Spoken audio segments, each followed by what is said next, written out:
This is the main character. His name is Kim Isaac. He is at the doctor's, who tells Isaac that he has an incurable disease. Isaac can't believe that the doctor says he only has 6 months to live.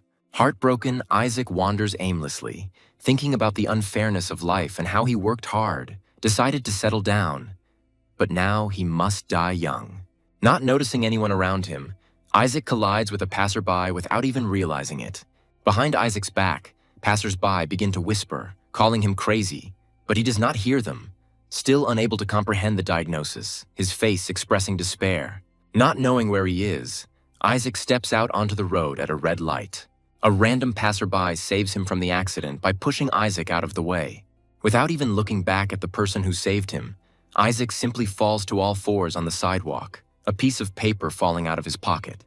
Isaac is angry and shaking with rage, continuing to curse fate. His gaze falls on the dropped piece of paper.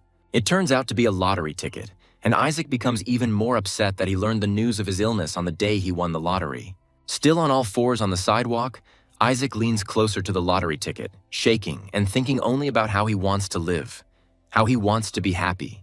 With his tear-stained face raised to the sky, kneeling and clutching a lottery ticket in his hand, Isaac begs the higher powers not to let him die. Isaac's new body turns out to be a skeleton, the undead he definitely didn't want to become.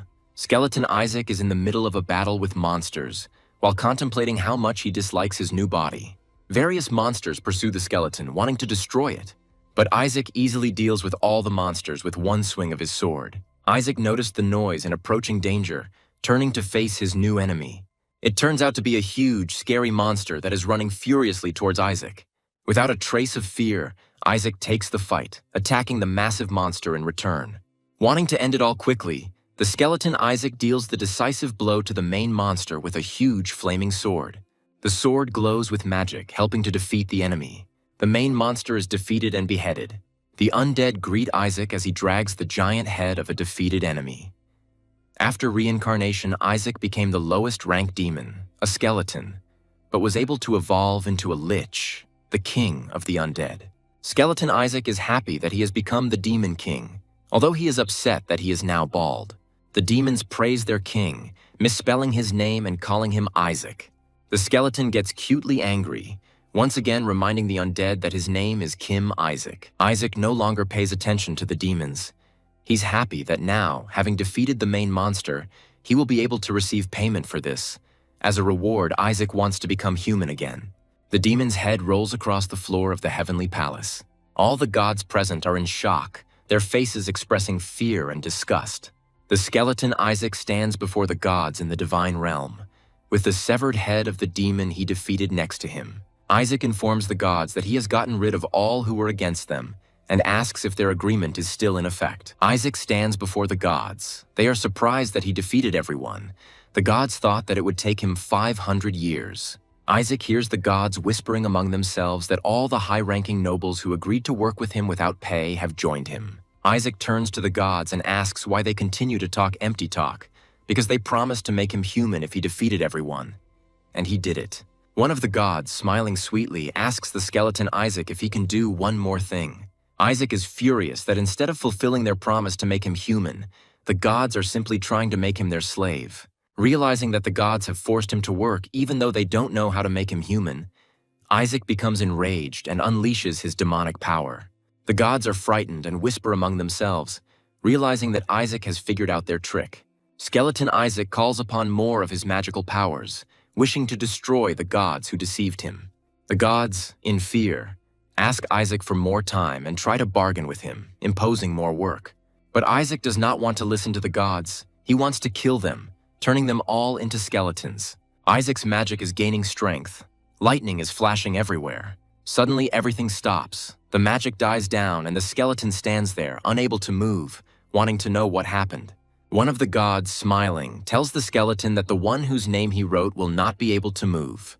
Gathered together, the gods tell Isaac about their secret technique called destruction eradication, and that this technique is supposed to seal away disasters like Isaac. The gods inform the skeleton that he will be turned into a bug for attempting to attack them, to which Isaac replies that it would be better to be turned into a fluffy caterpillar. God wrote Isaac's name on a beetle and laughs that the skeleton is so obsessed with hair. Suddenly, The beetle in God's hand, which has Isaac's name written on it, begins to glow with a bright light. The exact same light comes from inside the skeleton, and the hero laughs at the gods, telling them that he would rather kill himself than become a beetle. The gods rush towards Isaac, trying to stop him, but an explosion occurs. After the explosion, the gods try to see what happened. Covering their faces from the bright light, they cannot believe that the skeleton is so crazy that he committed suicide. But the two gods in tattered clothes discover a bug on the floor, rejoicing that the ritual worked in time and Isaac turned into a bug. One of the gods looks at the trembling bug, saying that the demon king's soul is sealed. The gods are reassured, as the destruction of the demon king should restore their strength. The heavenly palace is partially destroyed, and some gods say that it is too early to relax, because it is unknown when the next catastrophe will come. The gods decide to create the perfect vessel of a saint in the human world to kill all the demons. While picking up the beetle that Isaac has turned into from the floor, the gods talk about choosing a soul to place in the body of a saint. The fair-haired god, holding the beetle, rejoices that the demon king will be locked inside it for eternity. In the next frame, we see the world through the eyes of the hero, who at first thinks that he has become a bug, but suddenly realizes that he has hands. He is surprised to find himself in a human body and does not understand how the gods who hated him still made him human. As the baby examines his hands, wondering if perhaps the ritual went wrong, a voice calls him, calling him holy. The hero understands that they are addressing him and sees servants in the room. The servants smile at the baby and ask why he woke up when he could have slept longer. Isaac doesn't understand who these people are, nannies or someone else. He's still surprised that he became human. The sweet smiles on the servants' faces suddenly turn sinister as they tell the baby that they are upset that he woke up. Holding a bottle of suspicious liquid in their hands, the servants say that the saint must fall asleep again, this time forever. The baby is frightened, and the shadow of an approaching servant falls across his face. The child starts screaming because Isaac just died and was reborn and he doesn't want to be killed again. The man looms over Isaac with a malicious grin, holding a bottle. But when you try to give the bottle to the baby, he turns away, comically pursing his lips. The hand with the bottle approaches the baby's face again, but he again dodges, pursing his lips. The baby comically puts his palm forward as if to say, "No thank you," preventing the servant from feeding him poison. The male servant is in shock. The girl is confused. They cannot understand why the baby is not eating. Isaac turned on his side and pretends to be asleep and thinks to himself that having finally become a man, he would never eat something so suspicious. While pondering how he had managed to become human in the first place, little Isaac suddenly had an epiphany. The servant named him Isaac, and the baby turns to the nannies. Still trying to purse his lips, he remembers how the demons called him Isaac when he was the skeleton king. The hero reflects that his name Isaac has an alternative pronunciation of Isaac, and guesses that God used this version of the name when sealing him. In confirmation of the hero's thoughts, we see a beetle named Isaac. The kid is happy that, thanks to a spelling error in his name, not only was he not sealed, but he was also reincarnated into a person with the same name.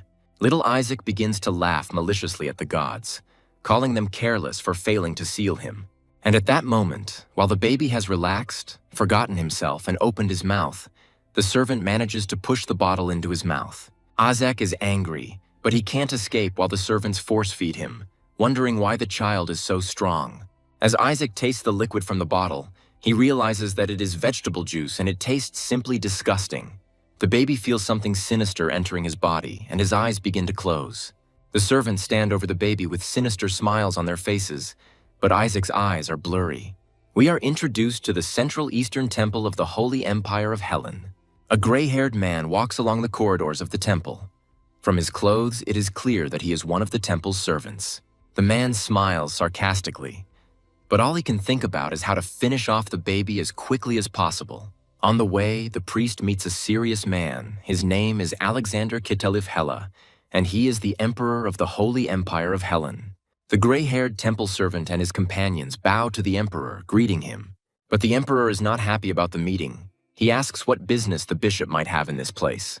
The bishop reports that Joshua's family has come to greet the candidate for sainthood, for the Holy See cannot fail to care for a saint. The emperor, smiling, says that he understands what this is about, because if, after the transfer of the Holy See, another accident occurs, it will be unfortunate. There is a forced smile on the bishop's face, although the emperor's words make it gloomy, but the old man pretends not to understand what the emperor is talking about. Suddenly, a loud child's cry is heard down the corridor, and the bishop and the emperor, as well as the rest of their retinue, turn towards the sound. Alexander's face is alarmed. And while the emperor is not looking, the bishop grins maliciously, hearing the cries of the servants who are calling the young master, meaning Isaac. Alexander runs towards the sound as fast as he can, bursting into the baby's room, loudly asking where the child is. The maid continues to repeat the words about the young master, and looks at the emperor, who suddenly burst in with eyes wide with surprise. Alexander still feels like something happened. He's worried and afraid to hear the answer. But instead of terrible news, the maid says that the young master is terribly sweet, looks like an angel, and he eats very well, and Isaac himself is lying in bed and laughing, touching his tummy. The bishop's face twists in horror when he hears from the servants that Isaac has already eaten 15 bottles of vegetable juice.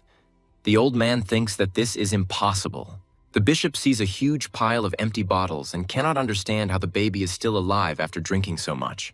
The old man gets angry and a dark aura appears around him, because he knows that this is not just juice. We are shown what happened a few minutes earlier, when Isaac's eyes began to close. Isaac remembered the servants' gloating smiles as they fed him juice, a dark aura spreading around them. But after finishing his juice, Isaac's eyes widen again, realizing that the bottle was laced with the so-called holy curse. We are told that the holy curse is a poison that destroys the holy power, although it does not work immediately. But if you drink a lot, you can die. But Isaac understands that he can turn the sacred curse into demon mana, because for someone like him, the king of the undead, this is a blessing. So the baby actively sucks on the bottle of poison. In his mind, Isaac still thinks of himself as the skeleton king, and he can't stop being glad that people gave him something he can turn into mana. Isaac is simply delighted and intends to eat his fill of this magical children's drink. Isaac continues to loudly demand another bottle of poison, and the servants cannot calm him down, surprised that he wants more. The male servant, with a forced smile, gives the child another bottle, saying that they will be happier the more Isaac drinks, because the vegetable juice will not work immediately. Isaac is completely satisfied, sucking out another portion of juice, mentally praising the one who came up with the idea with the poison. The baby concentrates to leave the world of consciousness for the world of the subconscious, and he succeeds. Mentally, he swims in the sea. In his subconscious, Isaac swims deeper and deeper. He needs to find the deepest point, which is called the world of origin. At this point, the manicore is formed and the baby finds it. Isaac is happy that he is now safe, so he dances funny near the core. Then he focuses on magic. Isaac needs to gather all his mana into his manicore. He needs this to cast spells in the future. But suddenly a magical explosion occurs, and everything around is filled with white light. Isaac peers into the light through narrowed eyes. He doesn't understand why the glow is white when the manicore is usually three-colored. He doesn't understand what kind of energy it is or where it comes from, because he hasn't even collected enough mana. Isaac smirks, pleased that the magic has exceeded his expectations. As the baby reaches for the manicore, he reflects that his new body has been blessed with many things. Smiling sincerely, Isaac reaches for the magic, thinking that if he works on himself, with his new abilities he can become a much bigger monster than ever before. In the magical light, Isaac sees his name and, like in a computer game, a button appears saying survive, and the kid presses it. Isaac remembers himself in his past life, when he was still human, and how desperately he wanted to survive. So much so that this desire was imprinted deep in his soul. Isaac then remembers his life as a skeleton, and that it was his desire to survive that led him to develop many skills in order to become the king of the undead. And now, having been reborn in a new body, in another world, Isaac has inherited all of his skills, which he carefully developed, which he is very happy about.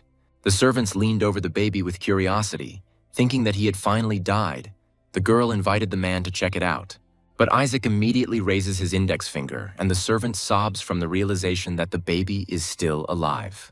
Due to his age, unable to speak in his new body, Isaac makes an incomprehensible sound, continuing to point his finger up, but the servants do not understand what he wants. Isaac coos happily again, meaning he wants another bottle and a stronger one. Now the events return to the present time, where the emperor ran into the baby's room and calmed down, realizing that nothing had happened to the child. But not everyone is satisfied with the happy outcome. The bishop does not understand what is happening and why the baby is staring at him. Isaac, meanwhile, is looking through the bars of his crib, just wondering if he's eaten too much. To avoid suspicion, Isaac decides to act like a normal baby and simply smiles sweetly at everyone present. In response to the baby's smile, the bishop only grimaces, thinking that the child is constipated. Isaac's laughter looks sinister in the old man's eyes, because the dose of poison in the juice was enough for the child to die, choking on blood. But instead, he rejoices. The bishop became angry, thinking that the baby was laughing at him. Next, we are shown the memories of the bishop a few days before the present moment. Then he was in the central papacy. A tall man with long blonde hair holds a glass of wine and says that the one who becomes a saint will rule the Holy Empire. And now everyone declared that their child is a saint, even the lower houses. The bishop bows before the man, promising with a forced smile that all the other candidates for sainthood will be taken care of, to which the long-haired man agrees with a smile. But at the man's next words, the old man shudders and begins to sweat. With an evil look, the long-haired man says that he has heard unpleasant rumors that there is a candidate for sainthood from the house of Joshua. The old man is afraid of his boss, but still objects to him that Joshua is the emperor's right hand and they can't do anything with them. A glass, which his superior had previously held in his hands, flies to the bishop's feet. The wine spreads out in a stain that looks like blood, and the long-haired man says that the child should be dead by the time the bishop arrives there. Turning to face the bishop, the man says that the old man only needs to confirm the presence of the corpse, because he has already decided everything. The man's gaze becomes greedy. His face distorts from a crooked smile, and he says that the next saint will definitely be a child from the house of Barrett. And then we are introduced to the long-haired man as the patriarch of the house of Barrett and a cardinal. His name is Hirej Barrett. We return to the present, where the bishop stands by the baby's crib in complete shock, because the cardinal told him that the child would be dead. The old man gets more and more angry because the baby is alive, although this is impossible. The emperor comes closer to Isaac's crib, looking at his shining locks of hair, the same color as the founder of the Holy Empire, asking the bishop if he is speaking correctly. The bishop is confused and frightened, asking in response how the emperor can say such things. Isaac looks back at the man who approached him, realizing that he was the emperor. A pleased Alexander says he considers Isaac closer to God than the current pope, as expected from the latest candidate for sainthood. Hearing the emperor's words, Isaac's jaw drops in shock, finally realizing that he is a candidate for sainthood. The bishop realizes that the emperor is beginning to favor Isaac and intends to stop it. The bishop asks the emperor for permission to examine the child, but Alexander does not understand why. The old man says that something is wrong. The baby could not have drunk all that juice. But the emperor wonders what could be wrong with the food of a candidate for sainthood, but the bishop continues to insist. At this time, Isaac lies and ponders how it could happen that he, the king of demons, became a candidate for sainthood. The baby burps, appearing as a ball of dark energy, and Isaac thinks to himself that it is undigested mana. Isaac covers his mouth with his hand, worried that someone might notice, and the bishop is standing right there, leaning over his crib. The kid is worried what will happen if the old man really noticed the dark mana.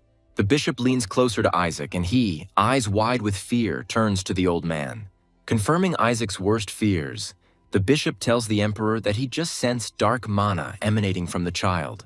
Looking closely at the baby, the old man smiles slyly, saying that this is very suspicious. Isaac, clutching the sheets, scolds the old man, complaining that he did notice.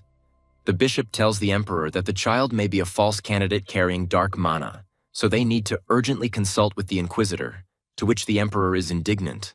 How could the old man say such a thing about a candidate for sainthood?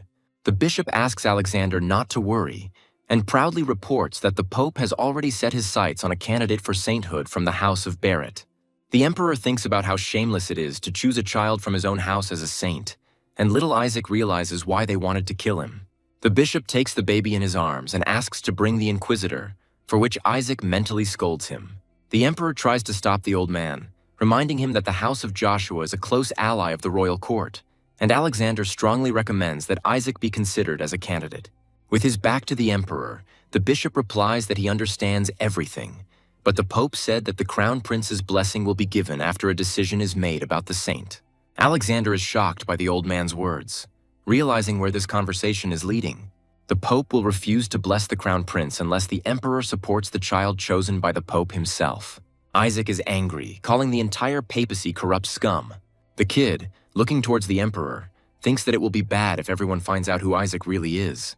While the bishop tells the emperor with a sly smile that the test can be carried out right now using his own power of exorcism, Isaac happily examines the bottle that he has been holding in his hands all this time.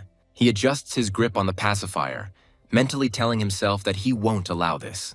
The old man continues to talk about exorcism, saying that if the baby is human, then nothing will happen to him, but if he is a demon. The bishop doesn't have time to finish speaking before he gets hit in the face with a bottle.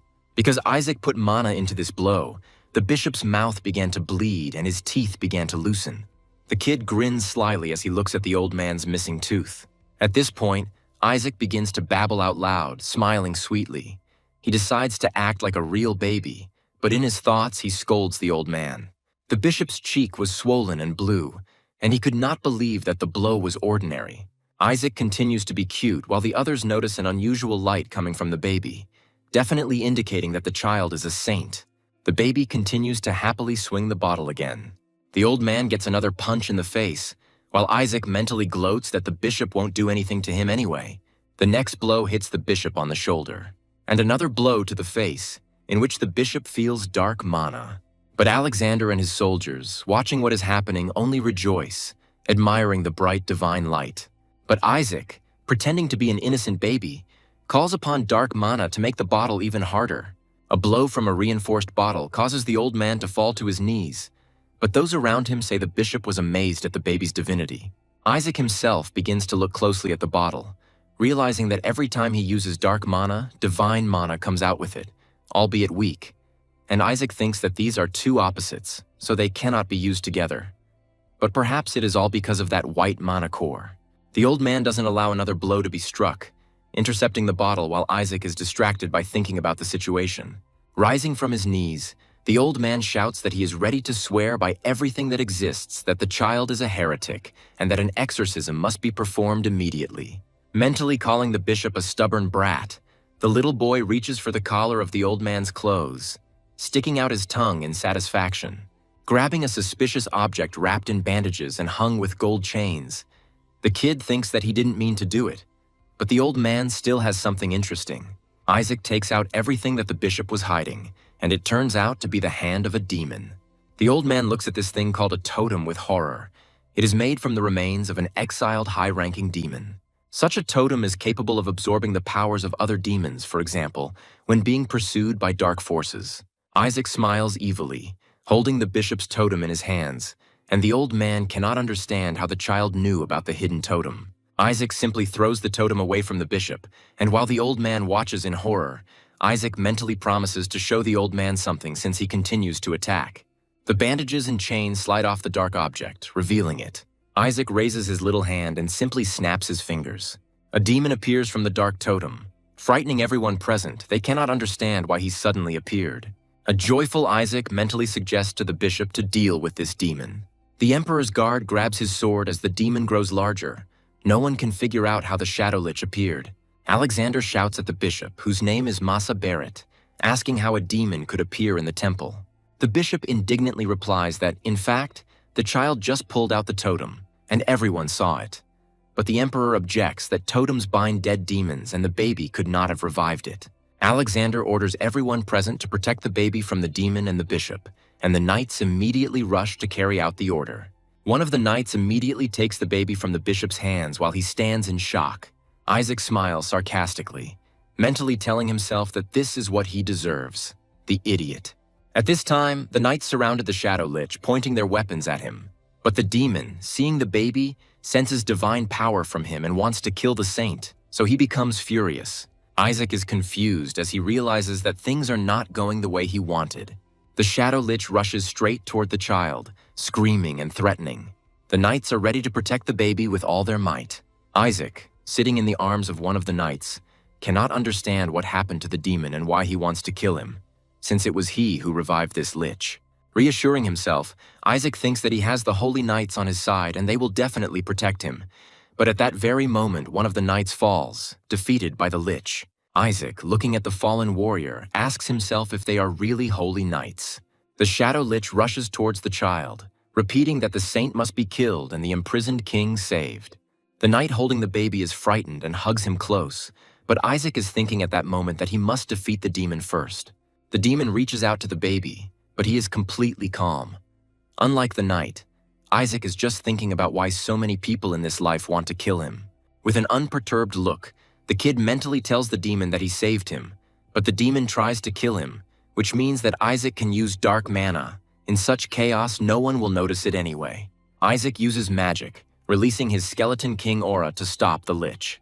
The demon immediately recognizes his master and is happy to meet him.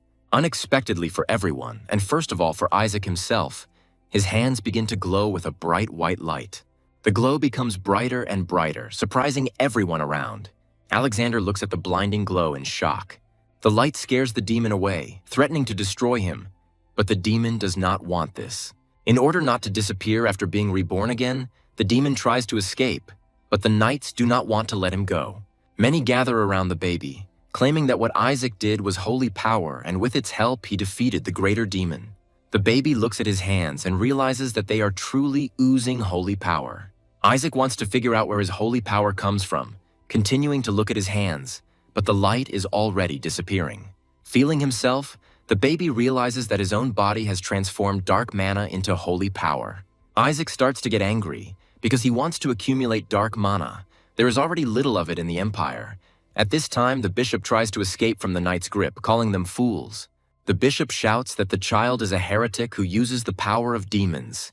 And where has it ever been seen that a demon would set foot in the Holy Empire? He asks the emperor for permission to prove it. But the emperor does not allow the bishop to do anything, condemning him for accusing an innocent child of heresy, as well as for the presence of a demon in the presence of the royal holy knights. With a threatening look, Alexander tells the old man that even if he is a man from the Holy See, his actions will not turn out well for him. The bishop feels uneasy because of the emperor's words, and he is also angry because the seeds of doubt have already been sown in the emperor's mind. And soon he will learn about the spy, and this will cast a shadow on the Holy Throne, as well as on the Barrett family. So the bishop decides to use magic, unnoticed by the knights, to save his family, even if it costs him his life. The bishop summons the sacred spirit of the beast, intending to at least kill the candidate for sainthood since he is no longer trusted. The bishop's sacred beast lunges towards the baby. Isaac continues to remain calm, realizing that the old man has shown his true nature. But the baby is not afraid of the beast, considering this attack a very weak attack. When the beast is so close that its open mouth is already reflected in the baby's eyes, Isaac realizes that he has run out of mana. The beast's attack is interrupted by a sudden attack from the entrance, which surprises the baby. A young man with silver hair entered the room and menacingly asked who dared to lay hands on the child Joshua. All the soldiers present began to whisper that this was the pious Azure, the Knights of Joshua. The seventh son of the Joshua family, Relai Joshua, walked in front of everyone. Pointing his finger at the old man, Relai orders the bishop to be arrested immediately. While the bishop resists Joshua's knights, calling them dogs, Isaac wonders where he heard the name Joshua.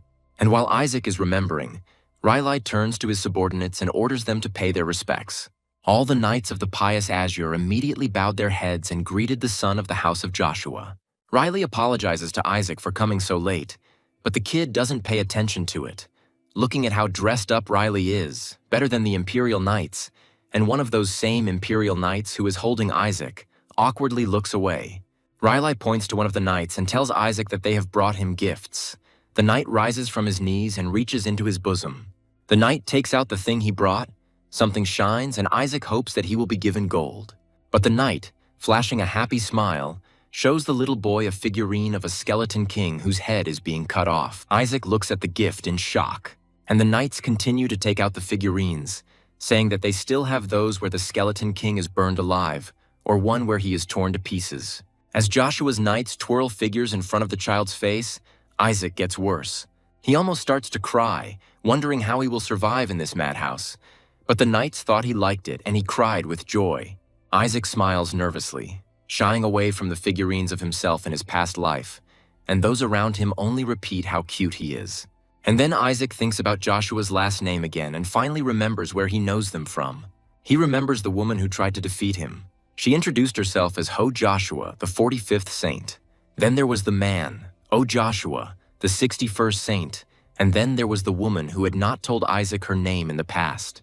Isaac clutches his head from the realization that all those people were from Joshua's family, and he himself is not only a candidate for sainthood, but was also born into a family of saints. His thoughts are interrupted by the bishop's cry, which distracts all the knights. The bishop, who is being held by one of the knights, berates Joshua's family, calling them all heretics, and asks where they got this creature, referring to the child. The old man's eyes turn bloodshot with anger, and he promises to reveal the secret of Joshua's family. The clang of a sword is heard. The bishop continues to tear himself apart, asking how they could have brought this monster in and promising to destroy all Joshua. But his scream is cut off by a swing of the sword, blood spurting from a thin, small cut on the bishop's throat. Riley stands with his sword drawn and sternly says that the old man should be grateful that, by Joshua's grace, his head was not cut off. After what he saw, Isaac thought that Riley could be useful, since he was not afraid to attack the bishop, defending his family, and that perhaps, under certain conditions, he could be persuaded to go against the Holy See. The knights surround the baby, trying to distract him, because, in their opinion, the baby should see and hear only good things. But Isaac calls them fools, considering them useless. The kid looks at the smiling faces of the knights, remembering how strong these guys in blue were. All of Isaac the skeleton's subordinates were afraid of them, and the knights continue to play sweetly with the child, shoving a new figurine of the skeleton king with a removable head under his nose. But Isaac only gets irritated, thinking that these people have nothing sacred. The emperor turns to Riley, saying that he is now in his debt. With a smile, Alexander also asks Riley to share with the family the news that the imperial family is interested in raising the young master. Riley turns to the emperor and asks if he is joking, while Isaac is glad that the imperial family is interested in him. The emperor makes his case for why Isaac should remain with the imperial family, stating that all forces, foreign and domestic, will target the child, and asks if Riley has enough strength to protect him. Riley looks at the emperor silently with a stern gaze. Isaac tries to hear everything the emperor and Riley are saying, and overhears a conversation about how Dad is very disappointed because Isaac has the same hair color as the founder of the Holy Empire, and also that the baby may be hunted by the Demon King. Isaac immediately mentally objects that this is slander, because he is the king of demons. Why would he hunt himself? Riley apologizes to the emperor, but takes the baby, saying that Isaac is one of the Joshua and will be raised with them. Holding Isaac close, Riley confidently states that whether it's Dad or the Demon King, Joshua's family can handle them all, and besides, the former saint, Melissa, would be happy to meet the Demon King. The emperor almost gives in, replying that he is sure that Riley is telling the truth. Riley continues his impassioned speech about the inadmissibility of Melissa's direct descendant being raised in the imperial family, and Isaac again begins to remember that he knows that name. And when he realizes that we are talking about his last rival before going to the heavenly palace, Isaac's mouth opens wide in shock, because that woman was the craziest and most difficult of all. And Isaac realizes that not only was he born a candidate for sainthood in a family of saints, but also a direct descendant of that very Melissa. Isaac has a desperate question about what is wrong with this life. Next, we are told who the saints are, presenting them as if they were some kind of figurines created by the gods in order to resist the Demon King, because the Demon King defeated the gods many times and they decided to take revenge. The gods decided to create saints as the mace of God to punish evil. Saints use attacks imbued with divine light. They are almost equal to gods in attack and defense. They have a very long lifespan. They become stronger over time and are wonderful individuals. However, the Demon King was cruel. He mercilessly killed the saints who entered into battle with him. The story of who the saints are interrupts Isaac's thoughts about how he never killed saints, because that would only make things worse for himself. Because if a saint dies, the holy energy will return to the gods, and then they can create a new saint, even stronger. But the last saint, Melissa, was hellishly strong. Isaac remembers how he almost died because of her, and now she is his ancestor. Riley, with a cute blush of admiration, says that a saint is someone who desires only one thing, and that is victory over the Demon King, and such people are born only in the Joshua family. Their mission is to defeat everything that opposes God, which means only they can protect the baby. Alexander listens to Riley in silence, his lips pursed in displeasure. One of the knights adds that Riley is right. Many saints died at the hands of the Skeleton King, but Isaac winces, mentally objecting that those saints did not die at the end of the battle. Riley smiles tenderly at the baby and says that even if he is cursed, he has nothing to worry about. They will protect him. But Isaac is angry and, on the contrary, wants to be cursed. While cuddling the baby, Riley happily continues to tell him that they are happy about his birth. And lifting Isaac higher, Riley says that the baby's parents wanted only one thing from him, that he would not grow up like the evil demon king. Isaac's face is awkward and devastated as he mentally apologizes to his unknown parents for ruining their hopes and dreams. The Emperor asks Sir Riley not to jump to conclusions, saying that the Skeleton King was sealed 150 years ago. And Isaac is surprised that so much time has passed and still does not understand how Melissa can be alive if she was already 50 when they fought last time. Alexander continues that all these years the demons have been growing stronger, and the child could be the perfect chance to strengthen the influence of the imperial family. And right now, Saint Joshua does not exist, because almost a year has passed since the Holy Lady gave birth to Isaac and disappeared with her husband. Isaac is in another shock that even his mother is a saint. Riley argues with the Emperor that even so, the matriarch is still strong and Joshua is capable of protecting the baby.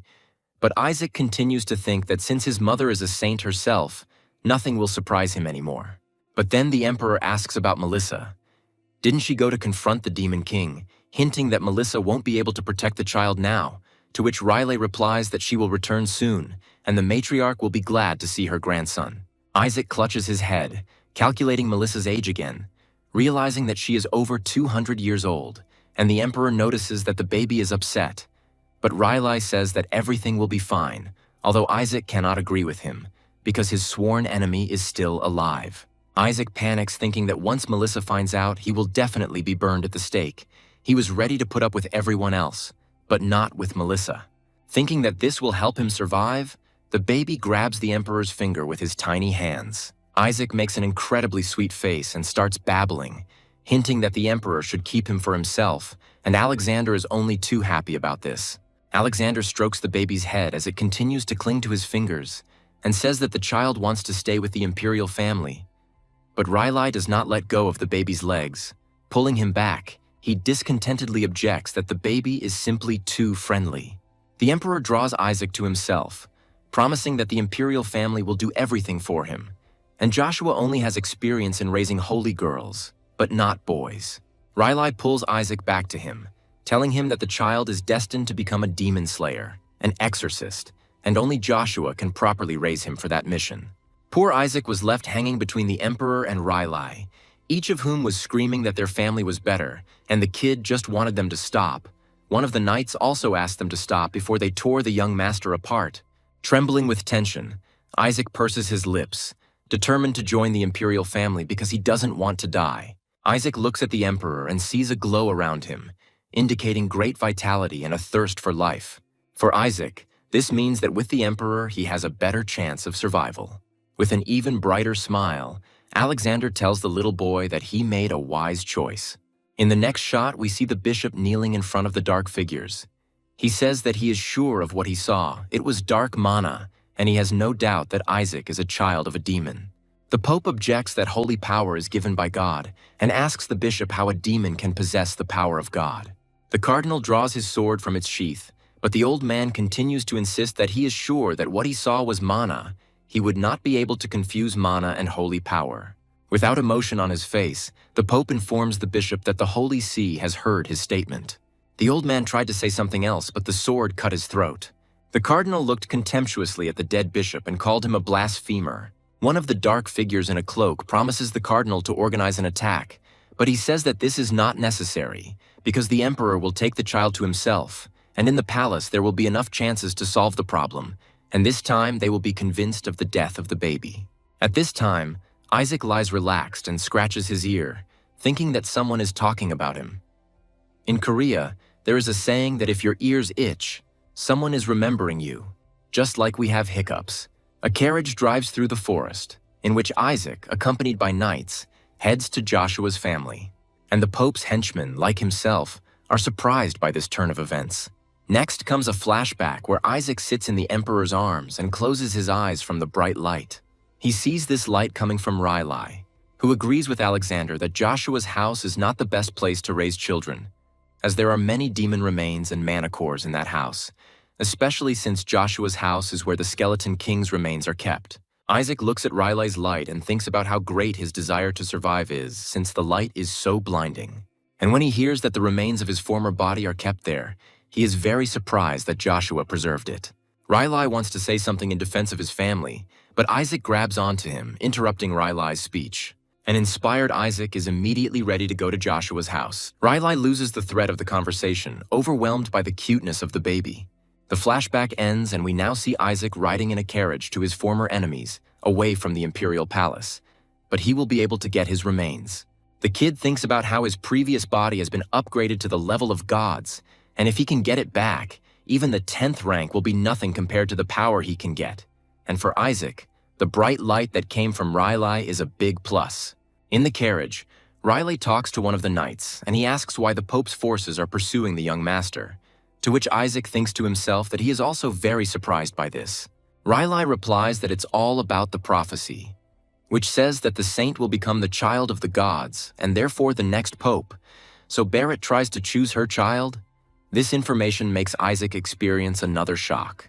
Now we are told that the Pope is the strongest cleric. That is, a priest who is able to use second-rank holy spells. The Pope is not like the other clerics. His power over the others is almost equal to the Emperor's. And for many centuries it was the Barrettus family that continued the succession to the papal throne. So now they are going crazy over the possibility of this power being taken away from them. Imagining himself as an adult sitting on the holy throne, Isaac understands why every family wants to produce a saint. The carriage stops and Riley and his knight look around for the cause. Looking out the window, Riley asks the man who was driving the carriage what happened, and he replies that they have already arrived at the duchy, but there are problems. 3 guards stand in the way of the carriage in which the baby is riding, saying that they cannot enter the duchy. Isaac doesn't understand what happened again, and Riley gets out of the carriage to scold the guards, asking them if they can't see Joshua's coat of arms. The guard standing in front begins to show fangs, and with an evil smile he announces that of course the carriage will not be able to go any further. All 3 guards immediately develop claws. Their appearance changes, and they say that they are obliged to wipe from the face of the earth the child who inherited the blood of the saint. The knight guarding the carriage is surprised by the appearance of demons, and Isaac is outraged by what is happening, since he forbade demons to attack human territories and does not understand what the new demon king is doing there. The demon tells the knights that the king has ordered that saints and priests be killed without hesitation. At first, the kid thinks that some madman has ascended to the throne of demons, but then he hears the attacking demons say that they will kill the saint in the name of King Isaac, and then the kid gets angry because he never said such a thing. The demons continue to say that if the knights leave the little one, then King Isaac may well spare them. But then a bluish light of magic hits the middle demon, burning him. The demons panic and call Riley, who used magic, a worthless knight, asking how he dared. Riley replies that if the demons say such words to the exorcist Joshua, it means they do not want an easy death. Continuing his speech, Riley says that in order to protect the entire world, the Knights of Joshua will pursue demons to the very depths of hell to destroy all demonic race. Riley calls the Demon King evil and cannot believe that he used his subordinates to take over. The demons, not intending to forgive the knights for their attacks and insults to their king, rush to attack. The knights respond by preparing to fight and protect the child. The one riding inside the carriage grabs Isaac in his arms. Having asked the young master for forgiveness, the knight runs away with him. Isaac simply watches what is happening, not feeling any fear, but only wondering what is happening and whether someone is pretending to be him. The knight carries Isaac away from the battle into the woods, to a safe place. He puts Isaac under a bush and asks him to wait there.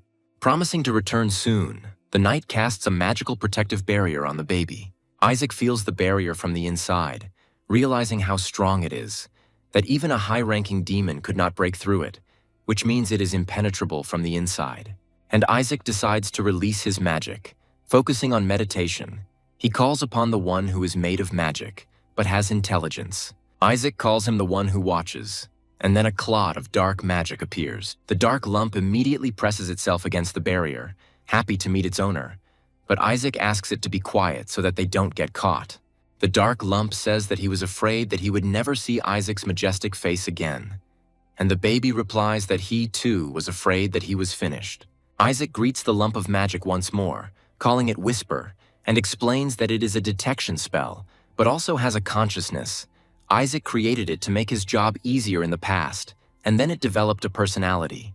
Whisper congratulates the master on successfully capturing the child's body without an ounce of guilt, and then begins to run around the barrier, cursing the gods who sealed the great master in the body of a baby. But Isaac stops him, sending him to search for enemies. Whisper immediately and unquestioningly follows the order and begins searching within a radius of 100 meters.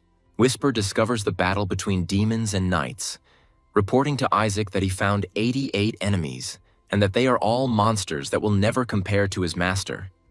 The kid is shocked by the number of demons, fearing that they decided to start a real war. Isaac doesn't want the territory's security to be strengthened due to this skirmish, because then it will be much more difficult for him to summon subordinates, and he will also have to hurry to find his former body before Joshua's family catches him, so the kid is ready to spend all his mana to deal with the enemies himself. But Whisper does not say that now the number of enemies has become 51, and then 31, and the number of opponents continues to decrease very quickly. Whispers say something is coming when there are only 4 enemies left, and Riley, sensing danger, orders everyone to form a defensive line. The demons look up, happy that their brother has finally arrived. The demon calls the newcomer to kill the saint together, but the new demon himself deals with the remaining enemies, killing them all, which leads to complete confusion of all the knights. Whispers happily report that there are no enemy forces left, and Isaac is surprised but overall pleased. He sees that the Shadow Lich has arrived, the same one that eluded the knights in the Emperor's house when Isaac revived the bishop's totem.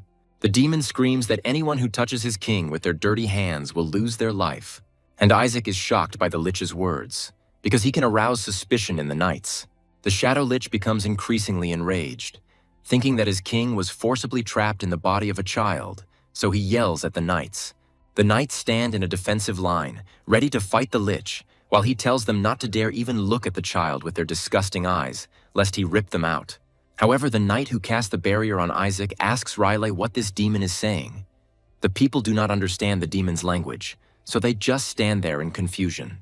Isaac smirks, realizing that the Shadow Lich has realized that he is the Demon King and appreciates the demon's desire to follow him, but does not know why he is putting on such a show. The knights rush into battle, wanting to attack the Lich. Sitting in the barrier, Isaac begins to scold the demon so that he does not touch the super-rich mana core, which is his lifeline. The knight notices that the baby is actively waving his arms. This knight asks to wait for Isaac while he quickly settles everything. The Shadow Lich was happy that his master recognized him, but the knight decided that the demon was being hostile and was shouting at Riley to do something. At super speed, the Lich rushes towards the baby. He hurries to Isaac, to his master. Riley and the other knights fear for Isaac, believing that the demon is showing hostility towards the child. The Lich, approaching the master, scolds the knights, believing that it was they who locked the Skeleton King in the body of a baby, so the demon calls the knights vile. But Isaac is only glad that he attracted the demon's attention. Joyfully greeting the Lich, Isaac asks him to destroy the protective barrier, thinking to himself that he does not want his mana core to be banished, and the demon happily carries out Isaac's order. The kid shakes the Lich's hand, praising him for a job well done, but then he tells the demon that he can now rest, and dark magic appears from the baby's hands. And once again, only a hand remains of the demon.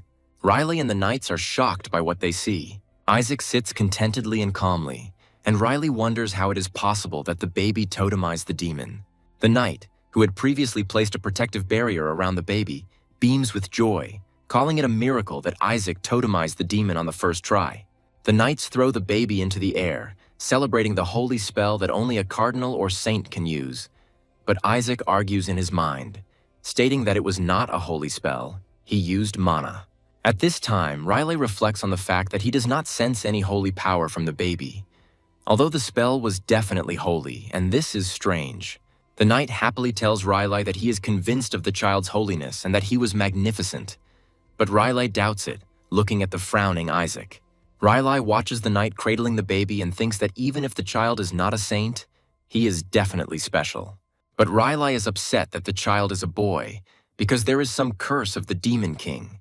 The knight, who holds Isaac in his arms, tells Riley that he, the captain of the Blue, will personally protect the baby, who will become the future of all Joshua. Riley is surprised by the captain's words, but understands what he is talking about. Reaching out his hands to the child, Riley says that he will be the one to raise the name of Joshua. He tells Isaac that they need to go home and his uncle will teach him a lot. The kid is talented and will make an incredible holy knight. The baby smiles at Riley, thinking that he doesn't care anymore as long as he gets his body back. But then Riley adds the phrase that even if Isaac does not live long, he, Riley, will save Isaac, and these words confuse the baby. A joyful Riley continues to tell Isaac that his name will spread across the continent, but the little boy is still thinking about the strange words Riley said earlier. We are shown Joshua's domain. The carriage is finally approaching its destination. Isaac sees luxurious statues, and also a beautiful gazebo. Isaac can't help but be surprised, angry at these Joshuas for their wealth. Isaac calls Joshua a damn bourgeois, recalling how he had to work in hell to feed his hungry children. Whisper adds fuel to the fire by admiring Joshua's house, as it is on a completely different level than the shabby palace of the Demon King, and says that if you sell a couple of gold sculptures, you can buy 10 such palaces, and Isaac gets angry at Whisper for these words. Riley picks up Isaac and tells him that this is Joshua's residence, and that it was here that the exorcism and extermination of all the monsters on the continent began. Riley asks the baby to look out the window and tells him that when he grows up, he will be like those children. And Isaac sees the teenagers training near the scarecrow. The children begin to beat the scarecrow, imagining the Skeleton King in his place and wishing him death. Their faces turn sinister and they continue to attack the effigy, wishing more and more curses on the Skeleton King. Riley smiles happily, and Isaac is simply discouraged by this sight, not understanding what they teach children there and worrying whether it is a cult. Isaac tries to calm himself down by thinking that none of this matters because he will infiltrate the Holy Empire, burn the Emperor, and make this place Isaac's empire. But Whisper teases the kid, telling him that it is very petty to hold a grudge against children playing. But Isaac shuts up the assistant, ordering him to search the area. Whisper turns on his abilities and finds Isaac a building with many glowing balls. Isaac looks out the window with interest, realizing that these are all mana cores, and Whisper says that this is the first time he has seen so many of them in one place, because this means that Joshua was killed by a lot of demons. The carriage arrives at the place, and Riley, getting out of the carriage with Isaac, asks the servants to tidy up his room so that the baby can live with him, but the servants begin to mumble awkwardly. The servant apologizes to Riley that he cannot do as he wishes, because they were ordered to escort Isaac to the annex, and Riley asks why. The servant explains that the fifth son of this house has forbidden Isaac to be brought into the main building. Riley is outraged that his brother wants to send the baby to a cursed place so that the child will meet his end there, and Isaac looks at everything with suspicion and thinks that not everything is smooth in this family. Riley says that his brother is just being a fool, and Isaac mentally picks up on his words, thinking that if he can live in the mansion, then why would he go to the annex? But Whisper quietly tells the kid that it is there, in the annex, that the mana cores are located, and Isaac abruptly changes his mind. Riley tells the servants to move away because he doesn't want his nephew living in the haunted annex, but the baby in his arms starts to fuss because he now needs to go to that annex. Riley tells Isaac that she will take him to her room where she will read him holy scriptures instead of a bedtime story. But Isaac doesn't want to because for him it would be an exorcism. On the way to Riley's room with the baby, a man appears and asks why so much fuss is being made about a child. The man tells Riley that he ordered the child to be sent to the outhouse, and that Riley has been away for a long time and is now going to contradict his brother. We are introduced to this man as Howell Joshua. He is the fifth son of this family. Isaac looks at the new face. While the brothers look at each other reproachfully, the little boy thinks that Relia's brother looks like a hooligan. Howell tells his brother to put it down, so it goes into the outbuilding, pointing his finger at the child.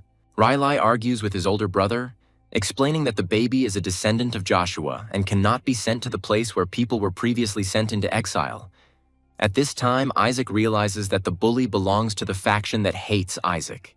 Riley holds Isaac close to her chest, ordering her brother to get out of the way so he can read the scriptures to the baby in his room in peace. But Isaac resists, thinking he really wants to go to the annex. Howell touches Isaac's face, asking Riley where he got this child from. The older brother makes fun of the child, and Isaac, looking at his face, gets angry, mentally rejoicing at Howell's desire to send the baby to the annex. But Isaac is still irritated by this man who behaves like a punk. Riley hides the baby, telling her brother that she knows why he wants to send him to the annex, so that people will think the child is cursed because Howell opposes Isaac's candidacy. Isaac doesn't like the words about the candidacy. He already intended to become a saint, suck out all the mana cores and take revenge on the damned gods who deceived him in the past. Howell tells Riley that he heard that a demon was already following this little one, so he must be cursed. But the knights counter that Isaac played a role in driving out this demon. The Blue Captain argues that since the demon came specifically for Isaac, this proves his importance. And the second knight adds that Isaac definitely has holy power. Gowl continues to be stubborn, replying that everything they say is just funny, and if they want to prove the holiness of the child, then let them show his strength. The Whisper tells Isaac that he needs to show Howl his full power and summon the meteorite. Gowl says Isaac has an opportunity to prove his strength. He points to a withered tree, which is a symbol of Joshua's family. And Howl says that the baby must revive this tree that their Lord loves so much. He explains that the holy tree died because of the demon's dark mana, which means that if Isaac really does have holy power, he can restore the tree. Grinning nastily, Howl continues to bully the child. Riley asks his brother to listen to himself, and the kid at this time mentally turns to Melissa, thinking that she fights well, but her descendants are complete idiots. Isaac's attention is distracted by something he sees off to the side. The kid immediately grabs Whisper and sends him flying. Isaac orders his assistant to collect mana. At this point, Riley is still trying to explain to his brother that a baby who can't even speak yet won't be able to revive a tree that has been dead for over 70 years. But Gowl's attention is distracted by what is happening behind his back. The holy tree came to life. Gowl says in amazement that even with the help of healing and cleansing magic, the tree continued to die. Isaac is secretly happy, calling what he did a trifle. The kid says that there was just a little dark mana around the tree's roots and he collected it all, while Whisper says that he absorbed all the mana and ate his fill.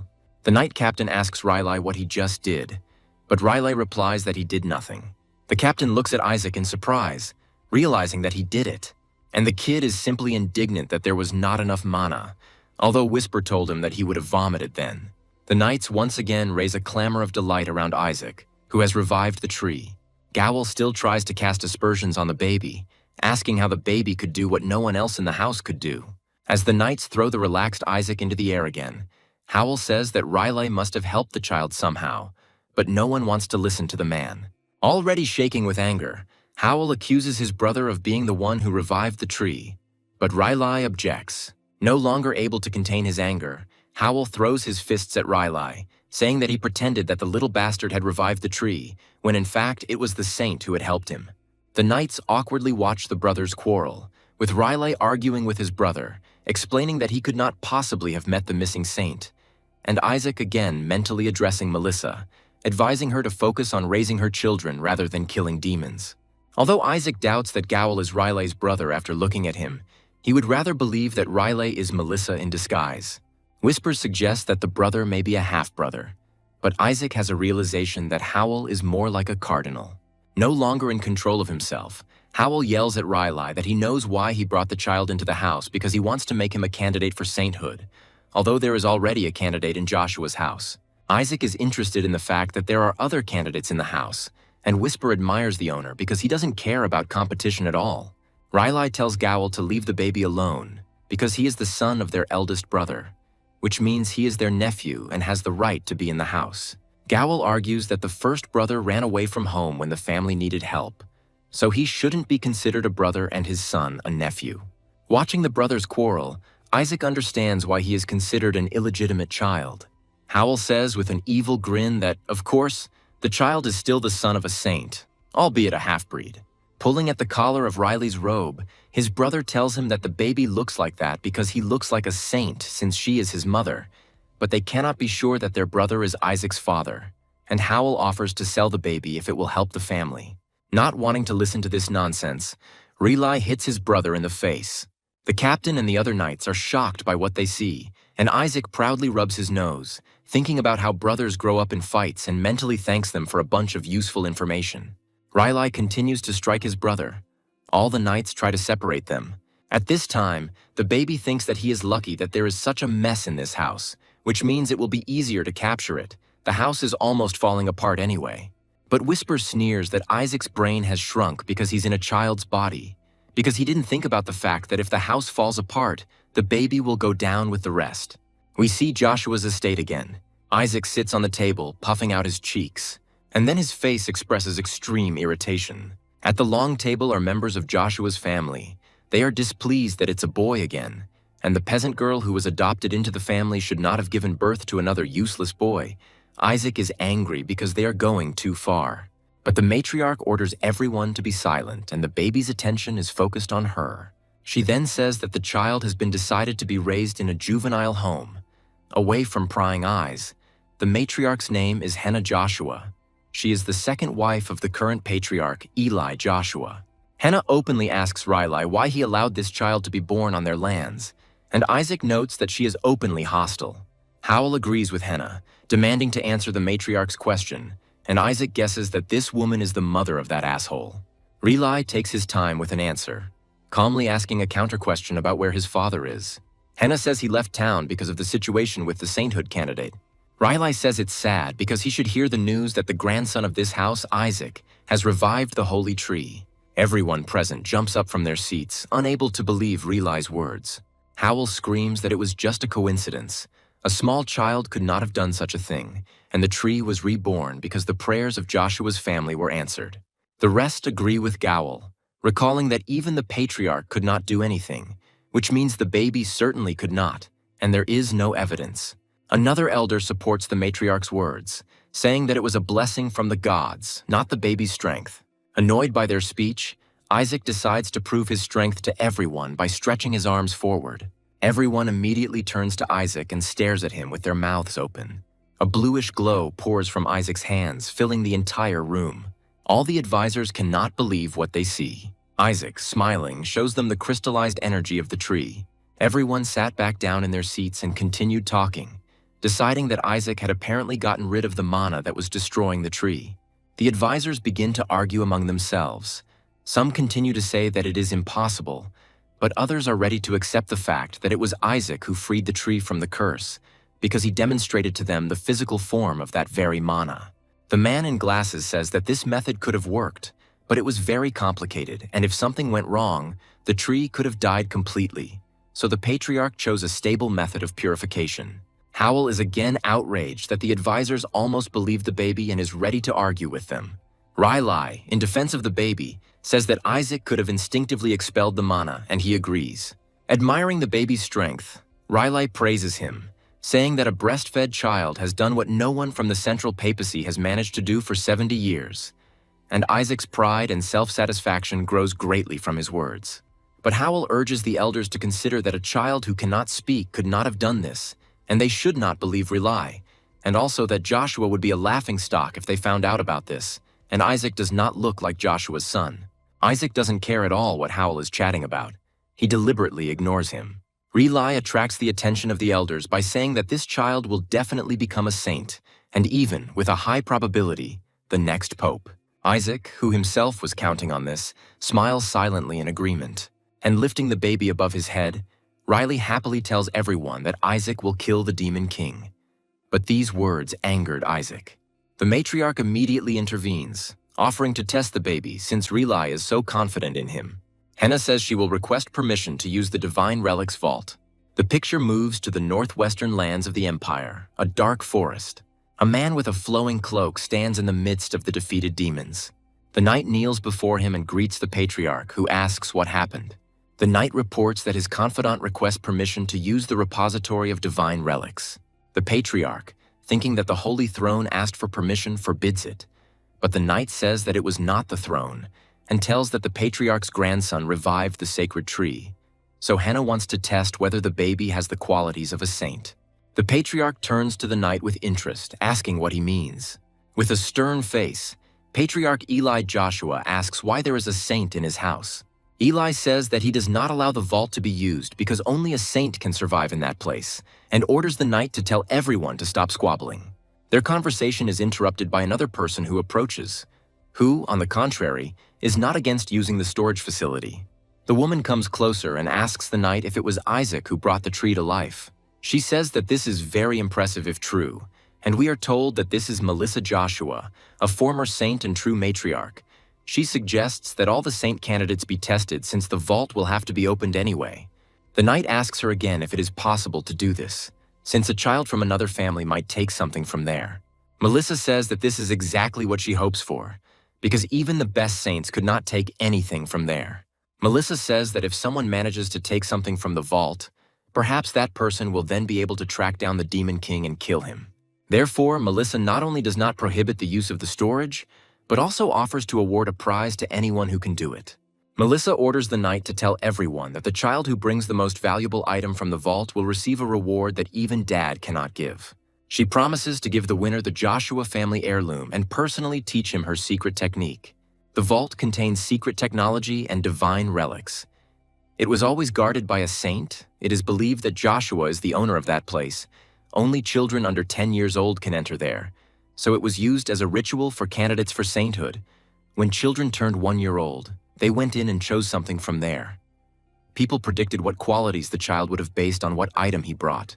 However, the vault is so dangerous that even candidates risk their lives when entering, and after several deaths, the vault was sealed. Whisper teases Isaac, telling him to see if the little gentleman can get out alive and with the treasure, to which Isaac irritably tells the assistant to back off.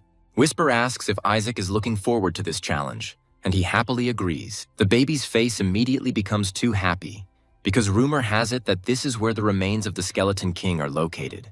Isaac's joy is stopped by the captain, who takes his hands. The knight tells Isaac that the matriarch has opened the vault to everyone.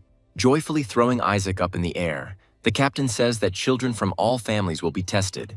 5 main houses are participating, and although Dad's family will also show up, the captain assures the kid that he will be the one to win. Isaac can't believe his luck. This situation is beneficial to him, because the more people, the less attention, and the easier it is to get his body back. Other hands catch the baby in mid-flight, and Riley's voice tells Isaac to be careful. After picking up the child, Riley explains that the vault is guarded from the inside by captive demons, but Isaac does not understand the danger. He thinks that all the demons, since they were captured, are definitely rank 6 or lower, so the kid thinks that he will just use force. But after putting Isaac in bed, Riley continues to tell him that rank 8 demons are not easy to deal with. The captain adds that the 9th rank dragon is perhaps the worst of all. Isaac, listening to them, wonders what such demons are doing there. Whisper complains that Joshua is clearly crazy for keeping a dragon where a lot of children gather, but at least Isaac knows a lot about dragons. However, Isaac nervously bites his nails and is not at all happy about the information, because for him, dragons are dangerous in a different sense, since in the past he often deceived them. Isaac remembered how angry the adult dragons would get when a skeleton sold something they shouldn't to younger dragons or an elder. Isaac realizes that the situation is not very good, because dragons have a good memory, and they can also recognize his soul, and Whisper laughs at Isaac, saying that perhaps he should change his master. Isaac analyzes what is happening, concluding that there are rank 8 demons and a rank 9 dragon in the vault, and in his current state, Isaac can only deal with rank 6 demons. So Isaac is aiming to take all the mana cores that Joshua has seen so far. The kid happily commands his assistant to get ready for the extension. A beautiful sunny day, Joshua's majestic estate. Isaac sits on the floor reading a book, Whisper next to him. The baby's face looks like he's about to give up the ghost. The book he's reading is about exorcism and the different ways to drive out the Demon King. Isaac regrets that he does not understand how to control the holy power, and therefore cannot learn what is written in the book. Isaac wants someone to simply explain everything to him. He is even ready to control someone else's mind to force them to teach. But Whisper reminds him that the king is going to use the dark power in the center of the clergy, and this could raise the estate to the ground. Isaac is tired. He rubs his eyes sleepily. He's bored because he does not understand anything, because he does not know the theory. Isaac yawns and Riley picks him up. Riley says the baby looks tired. Apparently he had a busy day, and Isaac thinks that children his age should sleep 16 hours a day. While Riley carries the baby to bed, the night captain looks at the book the child was looking at. Riley raises his open palm over Isaac's head, and Isaac looks at it with interest. Riley casts a restoration spell, and Isaac is filled with strength again, rejoicing at the new holy spell. While Riley talks to the captain, Isaac tries to get out of bed, asking his uncle to also use an attack spell to see how it works. But Whisper asks the master not to move. Whisper reminds Isaac that he needs to get to the annex quickly, and to do that, the adults need to leave, and Isaac agrees with the assistant. He needs to get rid of Riley and the captain quickly, so Isaac quickly pretends to be asleep, but Whisper says that no one will fall for that. But Riley and the knight are only touched by how quickly the baby falls asleep, and Whisper is perplexed as to how they could have fallen for Isaac's poor acting. Isaac just chuckles slyly, and his assistant is amazed at the intelligence of the little people. The adults leave, but Isaac hears them say that the totem is dangerous and needs to be taken away, causing the baby to suddenly open his eyes. Riley says that the totem is very valuable because it is the first one that Isaac made, and this thing must be protected, and the captain promises to fulfill this order. Realizing that the totem was taken, the kid sheds tears in 3 streams because he was going to resurrect the demon again in order to use it or pump out mana from it. But thinking that the mana can now be pumped out of the extension, Isaac becomes more animated. The baby climbs out of the crib, already getting ready to go, to which Whisper asks him if the gentleman is really going to crawl to the extension and if he is sure that he will get there today. Isaac tells the assistant that he has a plan and asks him to simply open the door for him. Whisper complies with the order, but warns that he will not be able to carry him the whole way. Isaac flops down on the floor and hears from Whisper that the door is locked from the outside, not only with a lock, but also with a holy spell that his uncle cast, so the kid is angry. Isaac asks to break the lock, but the assistant rightly notes that then everyone will decide that the child was attacked and will run into the room, and Isaac gets even more furious because he really needs mana. He stands near the door, thinking how to break it. But then the door opens, hitting the baby in the face. A boy looks into Isaac's room. The boy enters the room holding the totem in his hand and looks at the baby. Seeing the baby, the boy exclaims in surprise that the child doesn't even know how to walk yet. We are introduced to this boy. This is the son of Gowl. He is also a candidate for sainthood from the house of Joshua. His name is Shuri, and he is 5 years old. Isaac is confused by the fact that he is bleeding, and his assistant is outraged that someone dared to harm his master. Shuri looks at Isaac with resentment. He does not perceive the baby as a rival. He is offended, and does not believe that Isaac was able to make a totem that Shuri herself could not make. A spell light appears on the boy's palm, and Isaac watches it carefully. Shuri says that he will become a saint by continuing to perform magic. The boy scolds the baby for daring to want something that belongs to Shuri. But Isaac doesn't listen and quietly uses mana to pull the rattle towards himself. With a sweet smile, the baby sends the rattle flying and it hits Shuri right in the face. Isaac rejoices, realizing that he has found someone who will carry him. Shuri holds her bruised nose, trying to hold back tears, and yells at the baby, asking if he knows who Shuri is. And Isaac draws the right conclusions, because Shuri looks like the bully uncle. Swinging the rattle again, the kid says that he saw the boy gathering holy power for an attack, and therefore deserved a couple of slaps. The baby hits Shuri with a rattle, who falls to his knees and drops the totem, trying to protect himself from the blows with his hands. Rather than allowing himself to be hit again, the boy puts up a small protective barrier, telling Isaac not to think of himself as someone special. Isaac looks at the new spell Shuri used with interest. The boy boasts that at his age no one can use a 3rd-tier spell, and then plans to show the kid another spell. He casts a 3rd-tier offensive holy spell, Radiant Holy, preparing to attack Isaac. Isaac is truly impressed by what he sees, but he is not afraid of this magic. He is simply learning new things. Grinning, the baby says thank you to Shuri in his baby talk, soaking up his knowledge. Isaac erects a protective barrier around himself, much larger than the one used by Howl's son just recently. Shuri is shocked by the power and size of the spell the baby cast. Isaac laughs with joy that he learned a new spell from the boy because his uncle did not teach him this. And with the next spell, Isaac is going to repeat the attack, exactly the same as Shuri did, but much larger in size and power. Shuri looks at the approaching attack spell with fear. Isaac thanks the boy for the lesson. Shuri tries to escape from the attack and asks Isaac to stop. But the attack reaches its target and the baby admires the blue fire burning. Whisper tells his master that it was a nice sight, but that members of this family cannot be killed. Isaac does not understand why the assistant is talking about murder, because he did not even hit the boy. Shuri lies on the floor, covering her head with her hands and in complete shock from fear. Embarrassed by his fright, the boy gets to his feet and starts yelling at the baby that he shouldn't scare him since he can't hit. But Isaac just chuckles. Shuri swings at the baby, saying that he will never be able to defeat him, a candidate for sainthood. But a voice is heard from the side. The boy turns around in fear at the sound. Behind Shuri stands the Shadow Lich, who asks him how he dared attack the king. Towering over the confused boy, the Lich asks if Shuri wants to die while the boy holds on to the pet demon. Seeing the demon, Shuri simply begins to cry, realizing that he cannot cope with the Shadow Lich. Isaac sits on the demon's shoulder and asks the boy why he is sitting there. With a menacing smile, Isaac orders Shuri to carry him. Shuri walks through the estate at night, repeating to herself what his name is and that he will definitely become a saint, escape from Joshua and become a pope. But now, for some reason, some toddler is bossing him around and Shuri is shocked by the situation. Isaac is happily riding on the boy's shoulders, waving his rattle, and Shuri is angry at the baby and does not want to work as a riding horse. He again begins to threaten the baby. But the Shadow Lich immediately approaches the boy and tells him to move if he doesn't want to be torn to pieces. Shuri turns pale in fear and ignores the demon calling him a human bug. The boy decides to focus on staying alive. With tears in her eyes, Shuri quietly whispers, asking someone to save him. Isaac, like a seasoned horseman, points with a rattle in which direction Shuri should go, and he tries to follow orders. But Shuri is curious about where the baby is going in the middle of the night, so he asks Isaac this question. Upon reaching the place, the boy realizes that they have reached the extension of Joshua's house, which is considered to be a haunted house. Isaac is excited, but Shuri is afraid, because the patriarch forbade everyone to enter the annex since several people have already died there, and this crazy kid dragged him here in the middle of the night. Isaac and Whisper exchange a sly glance, and the assistant reports that it looks like several dozen people died in the annex.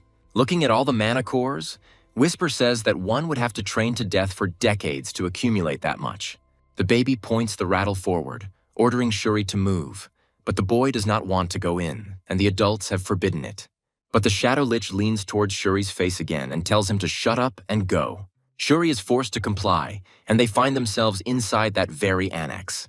Shuri is beside herself with fear, but Isaac simply looks around the room in a businesslike manner, noting the state of the extension inside. The kid notices a door ahead, and his attention is drawn to a light haze curling around the door.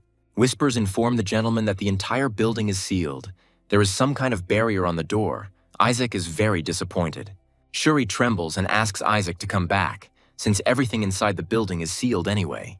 But Isaac notices something and pulls Shuri's hair hard, making him cry in pain, not understanding why he is being done this. Shuri asks to let go of his hair, but then he himself sees what the baby was looking at. On the walls hang huge frames with portraits, covered with glass.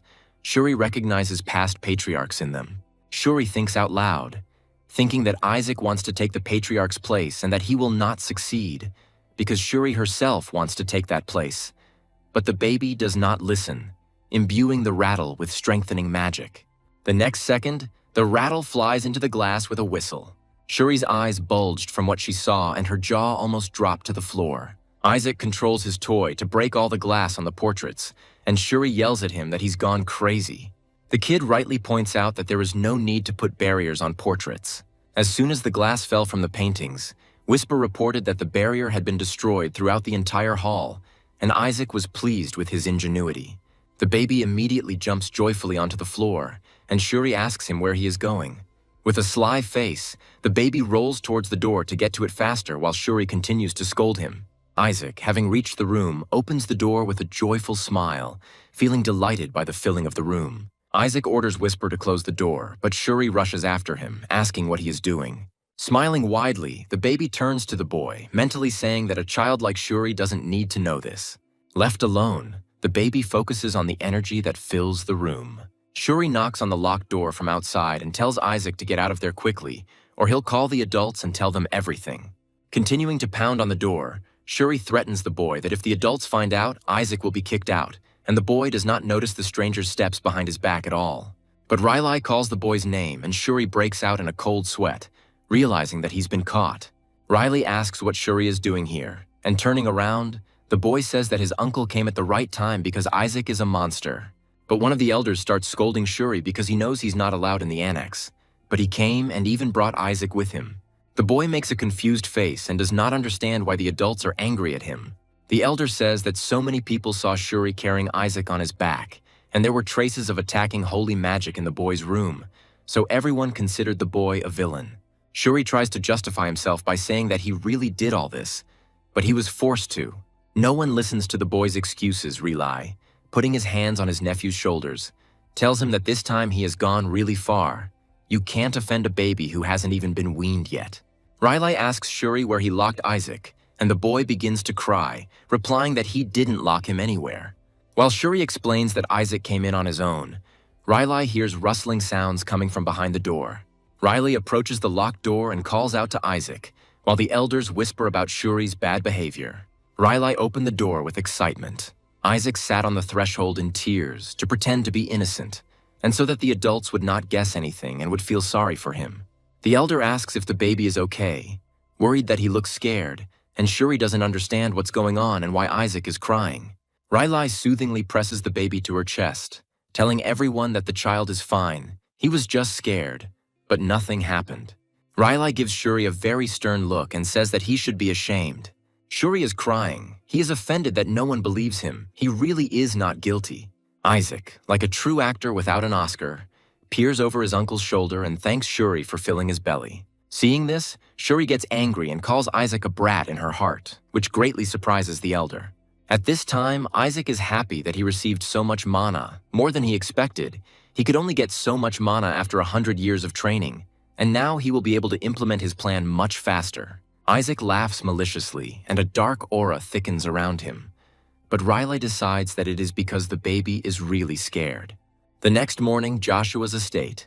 Isaac and Whisper are reading a book, but Riley comes and says that he wants to introduce him to someone. The baby raises his head with interest. Next to Riley stands a girl with a short haircut. Uncle calls her a Seelie and tells Isaac that she will be his assistant. The girl then introduces herself, calling herself the Paladin of the House of Joshua, a Seelie Lark. She kneels before the baby and says that she will serve him until she dies, to which Isaac purses his lips in displeasure. He rolls his eyes, realizing that he was being followed because of what happened in the annex. Isaac makes a stern face and points his finger at a Seelie, starting to babble. The kid makes a scary face, raising his hands menacingly, trying to tell the girl in his baby language that she is fired and can get out of sight. A Seelie and Rely look at Isaac's movements in confusion. The girl's shadow looms over the baby. Isaac looks at a Seelie suspiciously. The girl, blushing, asks Rely for permission to squeeze the baby's cheeks. She is beside herself with delight. Rely smiles sweetly, but Isaac does not share the delight and thinks that absolutely everyone in this house is crazy. Riley puts his hand in his pocket. He wants to give Isaac something. Isaac's uncle shows the little boy a box containing a simple silver ring, and he says it is a gift. Isaac looks at the ring with disgust, mentally wondering if Riley found the jewelry in the trash can. Whisper also chimes in, saying that he heard about Joshua's financial crisis. Apparently it's true, since his uncle is giving him something that can't be called a gift for the gentleman's first birthday. But a Seelie, having recognized the thing, says that it is a relic of a saint. Now Isaac is really interested in the gift, since it is a relic, and Riley, stroking the baby on the head, says that he took this ring from the council especially for Isaac. Isaac realizes that this is a real relic. It is this ring that the saints used in the battles against him, and this ring contains a small miracle of God. In Isaac's hands, the ring becomes covered with a bright glow. This is the holy power stored in the ring. Isaac is already making clever plans on how to fix the ring if it breaks, because right now it looks pretty fragile and will most likely break after a couple of uses. Howl stands under the tree and looks angrily at Isaac and his new gift. Isaac sees his murderous gaze and understands that this is the best proof of the ring's authenticity, because Howl looks at his little nephew as if he is ready to kill him. Howl decides to approach the baby, calling him his cute little nephew. He smiles widely at Isaac, complimenting him.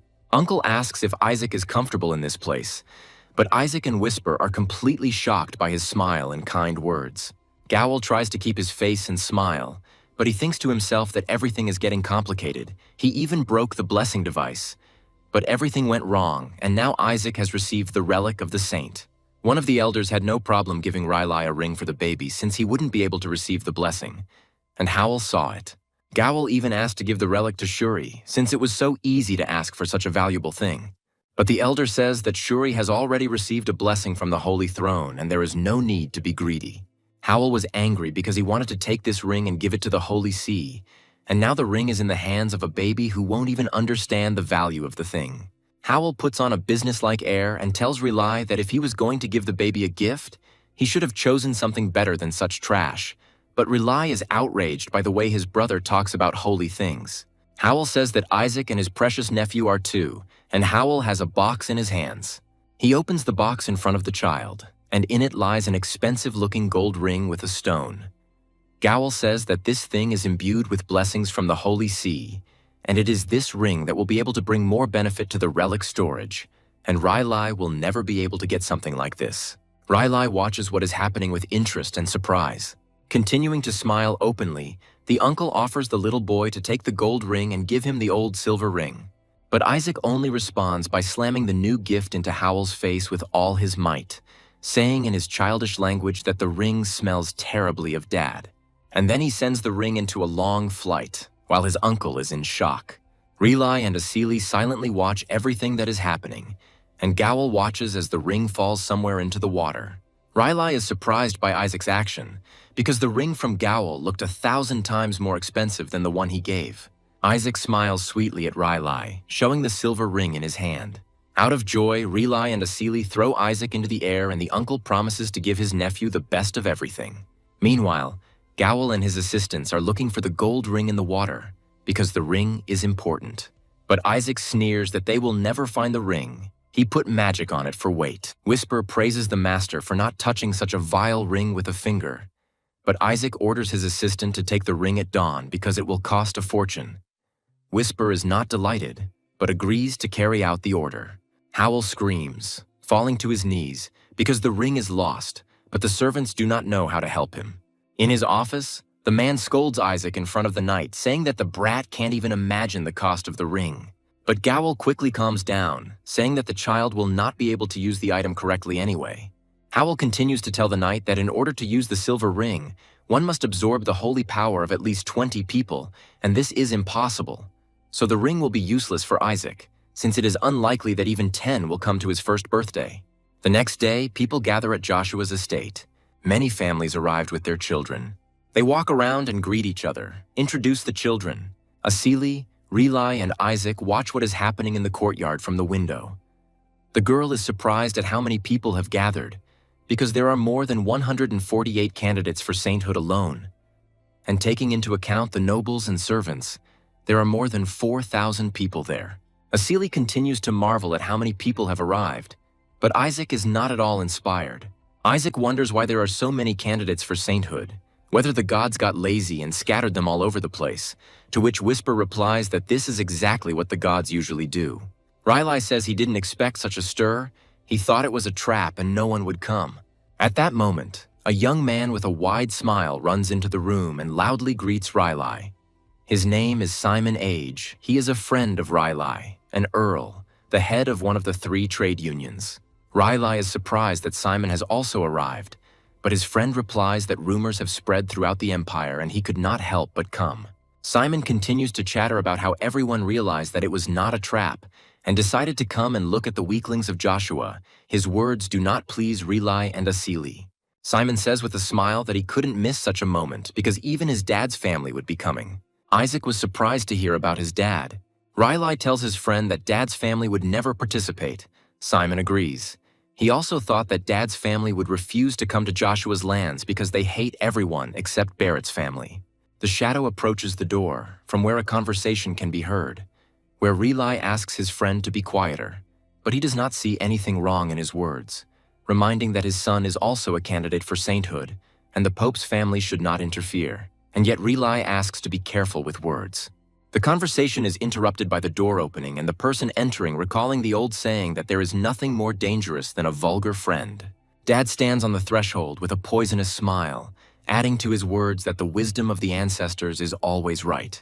Simon immediately became quiet, realizing that he had said too much and that his dad had heard him. Rely is confused. He doesn't know what to say in his defense. The cardinal smiles grimly, saying that he never thought that such a weak man from the Joshua family would organize such an event. He also says that he hopes that Isaac can bring back something from the relic vault to save the family's face. The Pope looks ahead, expressing a desire to see the child Joshua, who dared to call himself a candidate for sainthood, but he does not see him. At this time, Asili hides Isaac behind Rylai's back, making his face even more disgusted. Pope Hirej Barrett says that this is a great opportunity for Joshua, and he will sincerely pray that the candidate for sainthood will bring glory to the name of this family. Riley senses a catch. He begins to think that this could be a trick on the part of the Holy See, because it is strange that the number of candidates has grown from 25 to 148 in just a week, and this can only be explained by the fact that the Holy See turns a blind eye to the fact that even the lower families have put forward their candidates. Riley turns to Isaac with concern, realizing that once all the candidates are placed in the vault, each of them will want to throw out the weakest one in order to win, meaning they could harm the baby during the chaos. Asili is worried, also understanding the situation, but Isaac just calmly picks his nose, sitting in the girl's arms, not caring about the upcoming test. This is the Joshua family crest. We are told that the boys of the Joshua family always had good looks and an impeccable family reputation, but other than that, they were always useless. But there were those who wanted to obtain Joshua's superior genes by marrying their daughters to him. Or there were those who tried to gain the favor of the Pope, who hated the holy race. For such people, the Joshua boys were ideal prey. An unknown hooded man gave the child a bottle, asking him to give it to baby Joshua, explaining that it was a prank.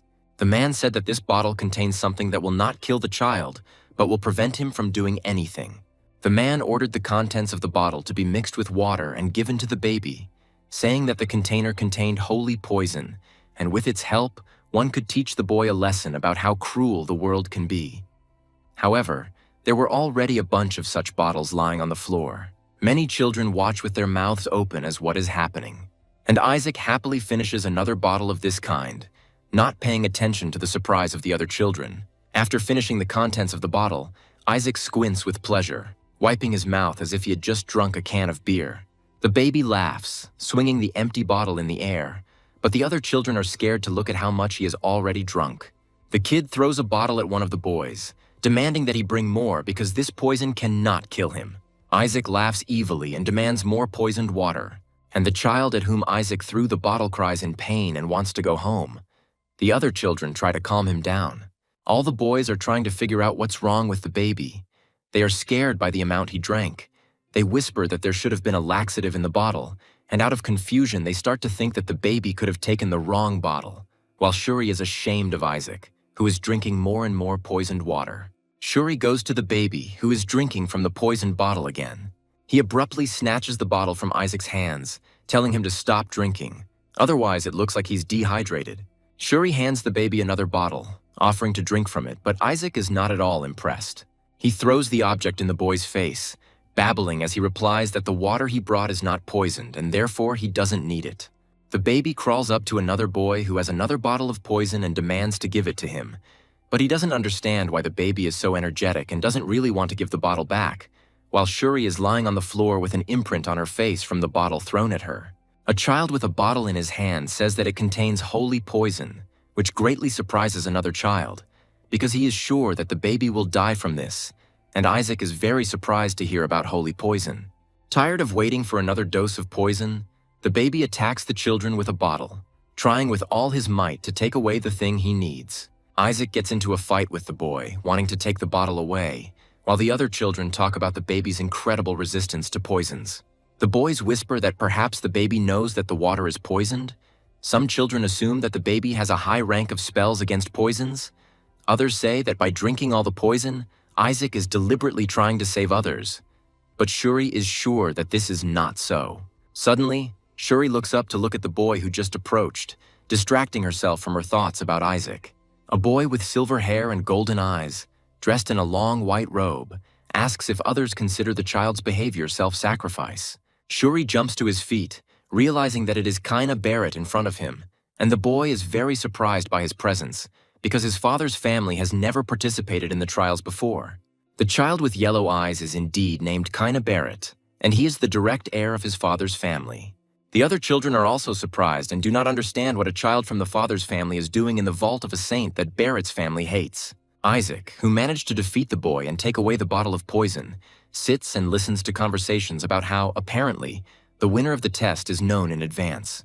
Looking at Kina, Isaac ponders the boy's strange hair color, wondering if it might even have been dyed, since everyone else in their family has brown hair. At the same time, Kina explains to those present that his presence is not at all strange, because the Pope's family is the head of all the clergy, which means that the repository of the saints' relics also belongs to them. This statement discourages Shuri. Kina boasts that he has come to take what is rightfully his. The other children are confused. Isaac smirks at the boy's arrogant speech and thinks that this really confirms his relationship with his father. Isaac also sees Kina's holy power, realizing that it surpasses the bishop's holy power, and this impresses Isaac a little. The kid understands that a candidate for sainthood is expected to have enormous holy power. While Isaac examines his father's descendant, Kina tells the others how vile it is to mock a child in an attempt to humiliate the family of the estate's owner. Sitting down on her knee in front of the baby, Kina says that the child cannot be resistant to poisons, and it is the power of the saint trying to protect him. With a kind smile, Kina reaches out to Isaac to cleanse the baby of the poison. Kina tries to take the baby in her arms, which has gathered holy power, the other children whisper, admiring the boy's holy power and his ability to use the detoxification spell. But Isaac does not believe in Kina's good intentions. While Kina uses the spell with a peaceful face, Isaac realizes that the boy is simply using it to show off his strength to others and plans revenge. Isaac slaps Kina across the face, leaving a mark. The other children note that the boy's holy power has disappeared. Kina, with a swollen cheek, looks at the baby in surprise. Isaac slips out of Kina's grasp as he stands there confused, unable to believe that his holy power is gone. Kina trembled with anger and the thought that the baby could be stronger than him. In rage, Kina clenches her fists and looks at Isaac with a look full of anger, mentally calling him an insect Joshua. Isaac responds with a similar look, asking what Kina is looking at and calling him baby. Isaac squeezes the bottle tightly, crushing it, and begins to threaten in his baby language, promising to smash Kina's skull with this bottle. Shuri suddenly lunges forward, grabbing Isaac, screaming at him not to do this. The rest of the children are confused by what is happening. Kina looks at this picture with the thought that Shuri is looking after the baby because they are one family, and the rest are whispering about how ugly Isaac acted, hitting in the face the one who wanted to save him. But Shuri, pinning Isaac to the floor, mentally calls the children idiots for not understanding that if it weren't for him, they would have all been hit over the head with a bottle by now. Isaac is furious that he was interrupted so abruptly. Kina says that everything is fine. He understands that he could have surprised Isaac because he is still just a baby. Turning around, Kina leaves and wishes Joshua's children luck, telling them to bring back some trinket from the vault to save the family's face. Shuri continues to hold Isaac close as he glares at the insolent boy. Turning around halfway, Kina adds that he will still take the best treasure in the vault. Kina sneers that Joshua doesn't even dare to approach the remains of the Demon King. But this information really interests Isaac. Shuri quietly calls the child of her father's family disgusting, wondering why he causes so much trouble. Isaac starts screaming loudly, demanding in childish language from Shuri an explanation about Kina's words about the remains of the skeleton. Shuri was frightened by the surprise. But Shuri doesn't understand what the baby wants from him and why he shakes him from side to side. Finally understanding what Isaac wants, Shuri announces the head of the family's decision to pass on the secret technique to the child who will bring the body of the Demon King. Hearing this, the baby cannot contain his surprise. Isaac scolds Melissa for daring to mock his former body. The children calm down and just wait for the test to begin. Talking to each other, Shuri sits quietly near the column, and Isaac, not far from him, finishes drinking the remaining poisoned water. Out of boredom, the baby reflects on his past. Isaac thinks about all the mana that has accumulated in his body over the centuries, and if he can get it, he will instantly reach the 10th rank. But all the children present will become an obstacle in his way, so Isaac glares at them, and the boys awkwardly turn away, avoiding looking him in the eyes. Throwing the crushed bottle aside, Isaac muses that he will step over anyone who gets in his way, Shuri becoming increasingly frightened by his actions. Interrupting the children's quiet time, a male advisor from the Joshua family approaches them and asks all the children to gather as they are about to leave for the vault. The advisor begins to tell that the relic vault is the Holy of Holies and that important relics are located there. But Isaac is bored listening to the story from the very beginning. The baby doesn't wait for the man to finish. He starts to crawl forward, but Shuri tries to stop him with a whisper. A cloud of dust rises and Shuri turns away to cover her face. Everyone is distracted from the elder's story, and Shuri tells the man that it is Isaac. The baby, having strengthened himself with magic, joyfully rushes forward. The elder shouts after the kid that he can't go there. There is a restricted area there and he can activate the traps. The children, watching Isaac's behavior, silently open their mouths. Having recovered from the initial shock, the man rushes after the baby and all the boys rush after him. Kina yells at the others to make sure they stop the little bastard. At this time, in the banquet hall of Joshua's house, the adults are waiting for their children. Rilai and Asili stand aside, and the girl expresses hope that the young master is all right. One of the servants comes out onto the balcony and attracts the attention of everyone present by creating a magical sphere and announcing that they have established a connection with the inner space. The servant says that the familiars are following the candidate who took third place, so now everything will become clear, because the door to the first storage has opened, which means the test has begun. Rilai is surprised that the test began so soon. The servant says that Armin Age is in third place, and Simon jumps up and down with joy and pride, clenching his fists. The servant then calls out the name of Shuri Joshua, who is in second place, and Gowel is very surprised by this, but quickly corrects himself and also praises his son. While the servant looks at who goes first, Rilai and Asili are nervous. Finally, the servant loudly calls out Isaac's name, and Rilai and Asili cannot contain their strong surprise. The magic ball shows a baby running at incredible speed, and an elder running after him. The servant again announces that Isaac Joshua is in first place. The elder tries with all his might to catch up with the little boy, persuading him not to go there. The man's hair and clothes are in disarray. He is exhausted, but still tries to catch up with the boy. The elder shouts that more traps will be activated if he heads there, but then Isaac's little foot hits another tile, which is pressed, and the elder is caught in a barrage of fire. The boys shy away from the triggered trap. Some start calling their mother and asking for help. Shuri runs after Isaac, screaming, trying to keep up. He shouts after the kid, calling him crazy and asking why he went where he wasn't wanted and created this mess. Still trying to catch Isaac, Shuri yells at him that the vault is already dangerous to live in, and now they have to dodge traps set for intruders. Isaac slows down as he reaches the doors to the next vault, but Shuri yells after him that the kid chose the wrong doors. Having a break, Whisper boasts to Isaac that thanks to the mana absorbed in the annex, he has become even stronger, to which the child replies that now the assistant will be able to work harder. Isaac orders Whisper to go and get him, pointing his finger in the right direction, and the assistant goes to carry out the order. The other boys also stop to rest, complaining that the test was already too difficult. A whisper passed over them. One of the children, distracted from the conversation, looks away in surprise. Pointing his finger, he says that this is Joshua's child, while Shuri rises into the air. While the other boys try to remember his name, Shuri dangles helplessly. The children begin to wonder how he flies, assuming that his family taught him the necessary spell beforehand. But Shuri despairs that this is not the case, and he flies against his will, wanting to be let go. And at this time, the joyful Whisper drags the boy to Isaac, and now it becomes clear who his little one asked to bring. Whisper drops Shuri next to Isaac, informing him that he has brought an informant. The kid smiles contentedly. Shuri lifts her face from the floor. Her nose is broken, but he doesn't pay attention and asks Isaac to stop this madness, telling the kid that even though he somehow miraculously passed the first vault, where there was a test of choice, the second vault is much more dangerous and can kill him. Shuri still tries to explain that the baby will need to overcome his fears and choose a difficult path, but Isaac, considering his brother noisy, activates another trap. As a defeated Shuri smokes on the floor, Isaac asks him to explain what is in the second vault. Shuri forces herself to explain that once they enter the vault, they must not attack the enemies under any circumstances. The kid is surprised, calling the information nonsense and does not understand why he cannot attack. But Shuri says that this is the only way.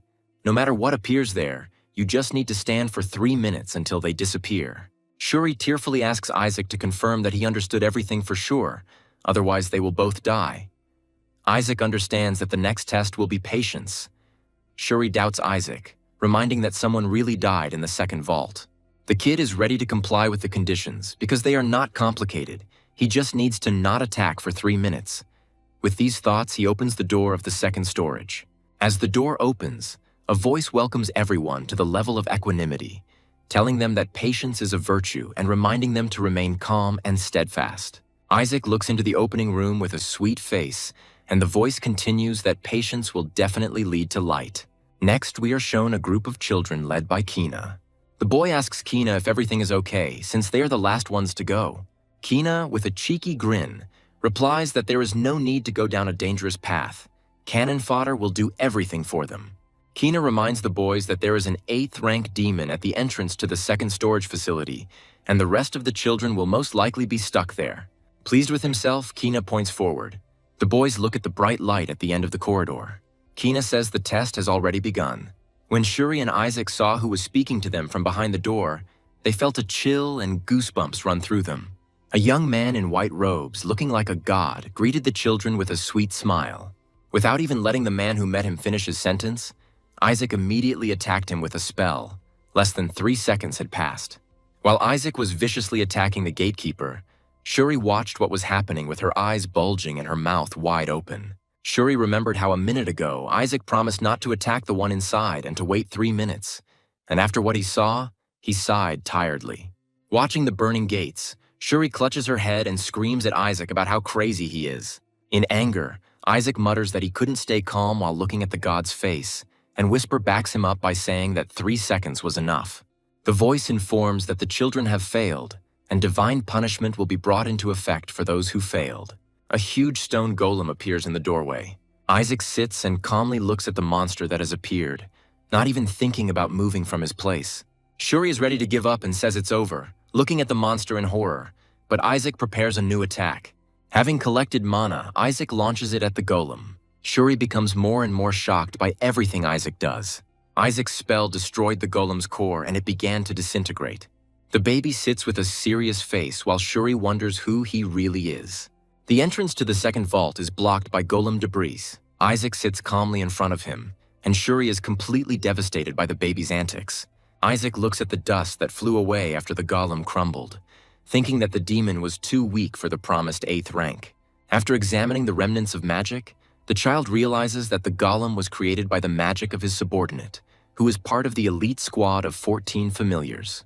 This kind of magic is their hallmark, and Isaac wonders about the possibility that his subordinates are now working for Joshua like dogs, or that this place is connected to his body. Deciding that he will find out when he sees everything with his own eyes, the baby goes on, and Shuri again asks where he went. They are distracted by the boy's voice, and Shuri turns to the speaker, who is glad that Joshua's boys did them a favor. A red-haired boy comes out of the bushes, followed by several more children. The boy in front is called Nazar Sepet, and he is the son of the head of the Duke. He brazenly tells the other children that he was sure that Joshua's children knew how to pass the test. Nazar snidely thanks Shuri and Isaac for defeating the gatekeeper, then asks them to get out of the way so they can enter the second vault first, lest Isaac activate the traps again. Shuri was confused, but Isaac just noted to himself how many people had survived the traps in the first vault. Nazar states that he didn't think Joshua's children were capable of such meanness, interfering with others using the storage device. The red-haired boy asks Shuri outright if he is working with the baby, and the question almost makes Shuri's eye twitch. Shuri tries to convince the other children, denying working with Isaac, but Nazar says that everyone saw how the baby dodged all the traps, and he himself could not do it. The boy notices a silver ring on Isaac's neck that Riley gave him, and points out this artifact to the others. Deciding that the ring must be impregnated with something, Nazar rips the rope from the baby's neck.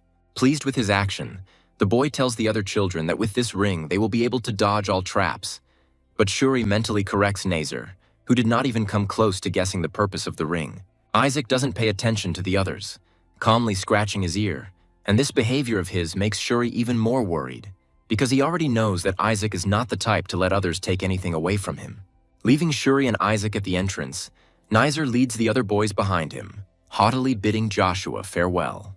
The boy anticipates that it will be he, the heir to the Crimson Duke's family, who will be the one to bring the body of the Skeleton King. Having lost his vigilance, the boy steps on a tile which immediately falls down. Nazar doesn't have time to realize what's happening. Only his smile gets a little smaller, and everything around is immediately engulfed in flames, and Shuri even recoils from the heat. Dodging the heat of the flames, Shuri looks at Isaac suspiciously. The baby giggles contentedly and a little evilly, and Shuri begins to wonder if Isaac was using the other children as bait. With the traps disarmed and the other children eliminated, Isaac calmly rode on Shuri. The kid enjoys eliminating his rivals, looking down on them. However, not all the children entered the second vault with Nazar, and the remaining ones are now trailing behind Isaac, and this is stressing him out, and out of irritation the kid grabs his brother's hair, almost tearing it out. The children following behind talk about Isaac as a child with a divine feeling. It's not for nothing that he comes from a family of saints. They admire the baby, and they call Nazar strange because he decided that the ring was magic, when in fact it was just an antique. Whisper teases the owner, telling him that others have realized his greatness. But this angers Isaac. However, Shuri, listening to the boy's speech, does not share their delight, mentally suggesting that they run away before it's too late, because Isaac is more terrible than any demon. Resigned to her fate, Shuri simply carries Isaac, but another boy appears on their way. He says that if a saint does exist, it must be someone like the younger Joshua, and then introduces himself as the second prince of the Julius kingdom. The boys on the side begin to whisper that this kingdom is located to the east of the Holy Empire of Helen, and their prince has received the blessing of the god. Isaac finds this information useful, as does the prince himself. But Shuri distracts the baby from his thoughts by telling him that they have arrived. In front of the children there are more doors, all ready to the third storage facility.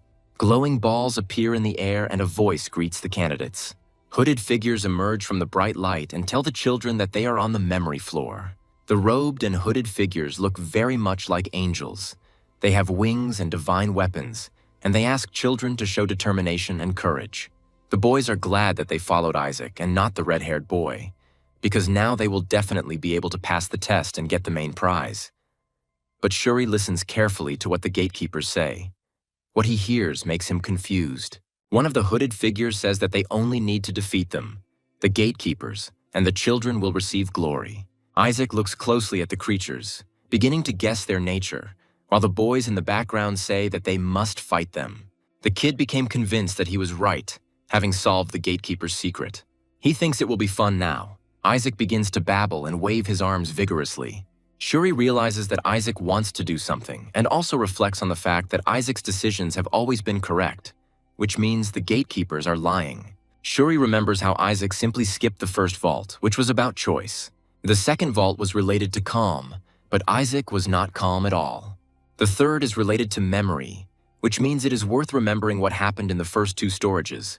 While Shuri is thinking, the figures with wings are simply waiting for the children to act. Remembering everything that happened and the gatekeeper's words about the battle, Shuri comes to the conclusion that under no circumstances should she attack these creatures. Isaac commands the other candidates to step back. They obey, believing that the baby knows how to pass the test. Shuri is only amazed that this time Isaac made the right choice. Shuri mentally praises Isaac for his decision, still considering the baby a devil, but also not denying that the baby is still the descendant of a saint. Shuri is about to change her mind about Isaac, thinking that maybe he just couldn't understand the kid all this time. But Isaac is already preparing for another attack with a satisfied grin. Shuri is about to accept the fact that Isaac is willing to sacrifice himself to help others. But just then, Isaac launches a fire sphere into the face of one of the winged figures. The kid is absolutely pleased with himself, while Shuri is in a stupor. The gatekeeper was injured, but he did not let go of the weapon, and the children were told that they had made the wrong choice. In response to the toddler's attack, the gatekeeper throws fire at the other boys. The children are thrown back by the blast wave and scream for help. Shuri and Isaac stand aside and watch all this disgrace. Shuri is speechless, and Isaac is pleased with what was done. Shuri looks at Isaac with apprehension, once again calling him crazy. Isaac laughs evilly, having figured out the nature of the gatekeepers. The angel's guise has fallen from the gatekeepers, and in fact, they turn out to be ugly demons who tell the candidates that they were wrong to believe someone else's words. And Isaac is convinced of the correctness of his thoughts. These creatures are lying puppets created by the magic of 14 familiars. Isaac laughs, pointing at the puppets, and gleefully asks them to show the other boys how cruel life can be, while Shuri is once again forced to put up with the toddler's behavior. Fires are burning everywhere, and the testing room is filled with smoke and dust. The children try to dodge the attacks. They are scared. Some are crying. One of the children asks where these Joshuas are, and the second one answers that they were here a minute ago. At this time, Shuri and Isaac, as well as another boy, stand, covered by a holy spell of the 6th rank, giving invisibility. The child is surprised.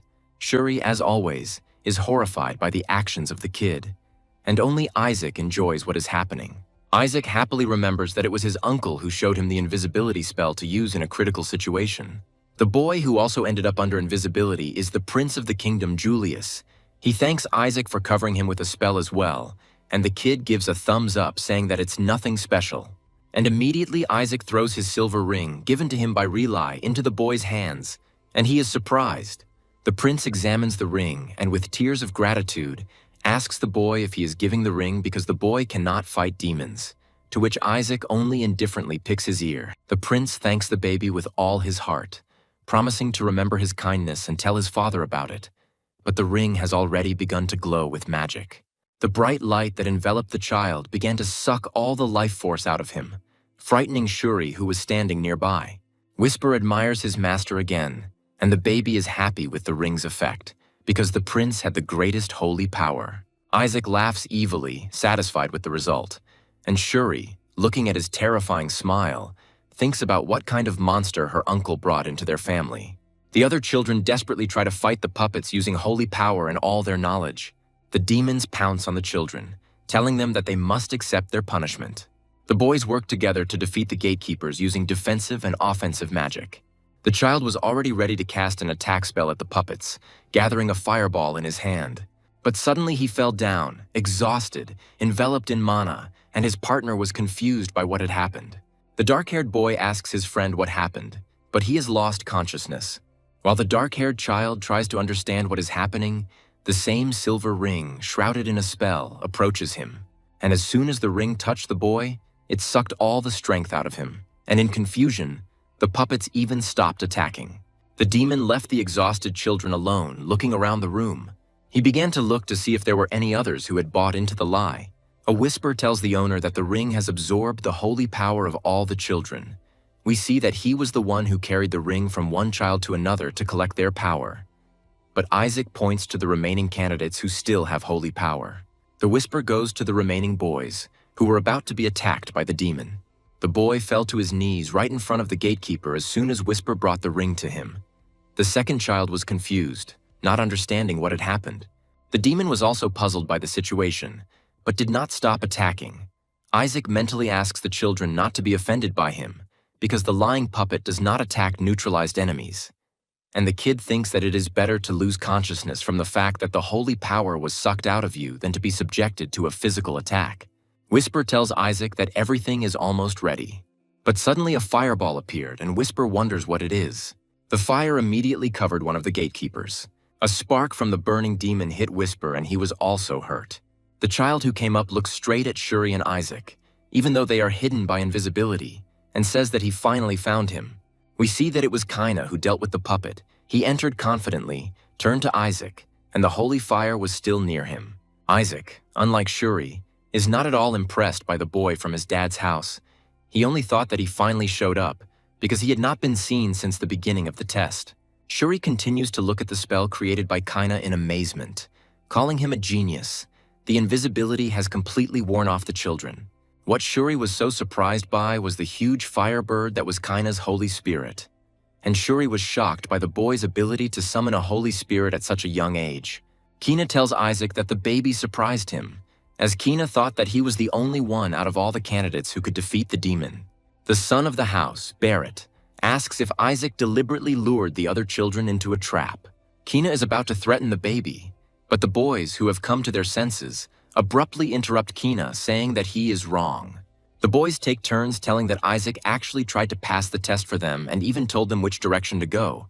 They call Isaac their benefactor. Isaac himself doesn't understand why they think this way and says that they are out of their minds. And Whisper chuckles that this is what people call Stockholm Syndrome. Kina immediately makes a snide remark that boys should be ashamed to call themselves candidates for sainthood if they need the help of a baby. The dark-haired boy is outraged by Kina's words, answering him that he himself was hiding the whole time while the others were looking for traps, and speaks as if he had done a great deed. The other children pick up on the boy's speech, starting to whisper that Isaac is more like a saint, since Kaina himself escaped all the trouble, and they promise to tell their parents everything as soon as they get out of this place, and want to ask their parents to follow Joshua's family.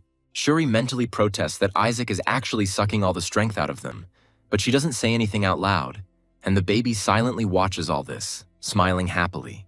The dark-haired boy continues to defend Isaac, insisting that without him, everyone else would be in big trouble. The boy's speech is interrupted, and he turns around abruptly at the noise behind him. A new fireball appeared in the hall, rising to the ceiling. The walls and floor of the storage room began to shake, frightening the children, who immediately stopped all arguing. And another gate appeared. The children decided that these were the doors to the next storage, which meant that the previous test was completed. The fireball hovered in front of the new gate, and a voice from the ball congratulated all the candidates on completing the test, and also said that he was the last gatekeeper before entering the main repository of relics. The voice then offers the children a choice, to take the treasure right here and finish the test, or to enter the vault. Kina looks at the ball with suspicion. One of the children immediately replies that naturally they want to enter the vault, but the gatekeeper interrupts him, reminding him that he must choose wisely. The voice again asks the question about choice, and the children are already doubting what is right. The gatekeeper adds that if the children can pass the test, they will find the treasures of the main vault, but if not, they will die. The children's mouths dropped open in fear, doubting their decision. Whisper tells Isaac that he recognizes the mana that is felt from the voice, and Isaac confirms the assistant's words, agreeing that it is a dragon. Isaac squints suspiciously, thinking that the words about death in the vault are definitely not a lie. The dark-haired boy says that he still wants to pass the test, and the second child picks up that they went through a lot before getting to this place, and they want the treasure from the main vault, because then they can become saints. The other candidates immediately repeat each other, and in the end, no one refuses the test. Everyone wants to get into the next storage. The voice agrees to conduct the test, since all the children are so determined. After the gatekeeper's words, everything around shook, frightening the children, and only Isaac and Whisper were sincerely happy about the start of the test. The fireball began to grow, filling the entire room with bright light. Stone chips began to fall from the walls, and the children froze in anticipation of the test. The boy standing closest to the others covered himself with a cloak to protect himself from the dust and light. The voice informs him that the final test is quite simple, and Isaac can no longer contain his joyful anticipation, dreaming of seeing his old body as soon as possible. Instead of a fireball, a huge stone statue of a god appeared, and a voice announced a test in which one must offer a prayer to one's god. The boys gathered closer, looking at the statue of the god. The voice, now coming from the statue, repeats the task of offering a prayer, adding that only those who have proven their faith will pass on. The children discuss whether it is too easy for the test to just kneel and pray. At this point, Isaac had already made a dissatisfied face, firmly deciding that he would never do what the statue said. Remembering the face of the real God that Isaac had to deal with in the past, he decides to never kneel before this bastard who deceived Isaac for hundreds of years, and in the end, tried to seal him. Finally making up his mind, the dark-haired boy steps forward, saying that there is nothing difficult in simply praying to his God. He kneels down and recites words of prayer, offering worship. The statue praises the boy for his diligent studies and says that he has passed the test. The child is happy, and the others immediately decide to follow his example. While everyone is busy with the test, Isaac jumps off Shuri's shoulders with a sly expression on his face. Shuri tries to stop Isaac by telling him to pray, but the kid kicks his brother in the leg, outraged at why on earth he should. Shuri fell down from the blow and is angry at Isaac while the toddler looks at the child who stepped forward. Kina came out in front of all the children and said that in the Holy See he was taught how to pray correctly. He shows others the correct posture for worshiping the Lord. The boys immediately chime in that they want to do the same. One of the children was confused and hesitated, but the voice immediately asked what they were waiting for, and if they changed their minds, death awaited them. Having come to his senses, the boy replies that he has not changed his mind and will definitely do what is required. The remaining children repeat after him and kneel down, but the statue turns its attention to Isaac, who is not going to kneel, and asks why. Isaac replies with irritation that he is not crazy enough to do such a thing. The other children turn to look at the little boy, asking what is wrong with him and if he has problems with his faith. The children whisper about rumors that Joshua's family is losing faith, and Shuri, standing in a prayer pose, mentally asks Isaac to stop disgracing the family name and just pray. But Isaac ignores all words and looks. Kina, smiling, thinks that everything is being recorded and the baby may lose the chance to become a saint. Kina starts praying again, reassured that Isaac is no longer a competitor, because even with his enormous talent, without faith, everything is useless. The statue tells Isaac that such behavior is highly disrespectful to the saint's family, to which the kid just brushes it off. He doesn't care. Isaac protests that he would rather die than kneel before this piece of shit, to which the statue falls silent. The kid tells the statue that it could kill him and immediately feels pressure. With its power, the statue tries to force the baby to kneel by exerting magical pressure. But Isaac resists with all his might, not wanting to fulfill the will of the gatekeeper. Continuing to press Isaac with magic, the statue calls him a blasphemer and orders him to perish. And yet the baby does not give in, resisting the magic and mentally sending the statue to hell. Tired of enduring it, Isaac summons magic, intending to destroy the statue, although Whisper warns that it is dangerous. At the last moment, when Isaac is about to attack, the statue suddenly smiles, pleased with the baby's behavior. Not expecting to hear something like this, Isaac dispels the spell, looking up at the statue in surprise. Whisper also cannot understand what happened, but the gatekeeper informs that the little candidate has passed the test and can go further. Kina and the other children are stunned by what they hear.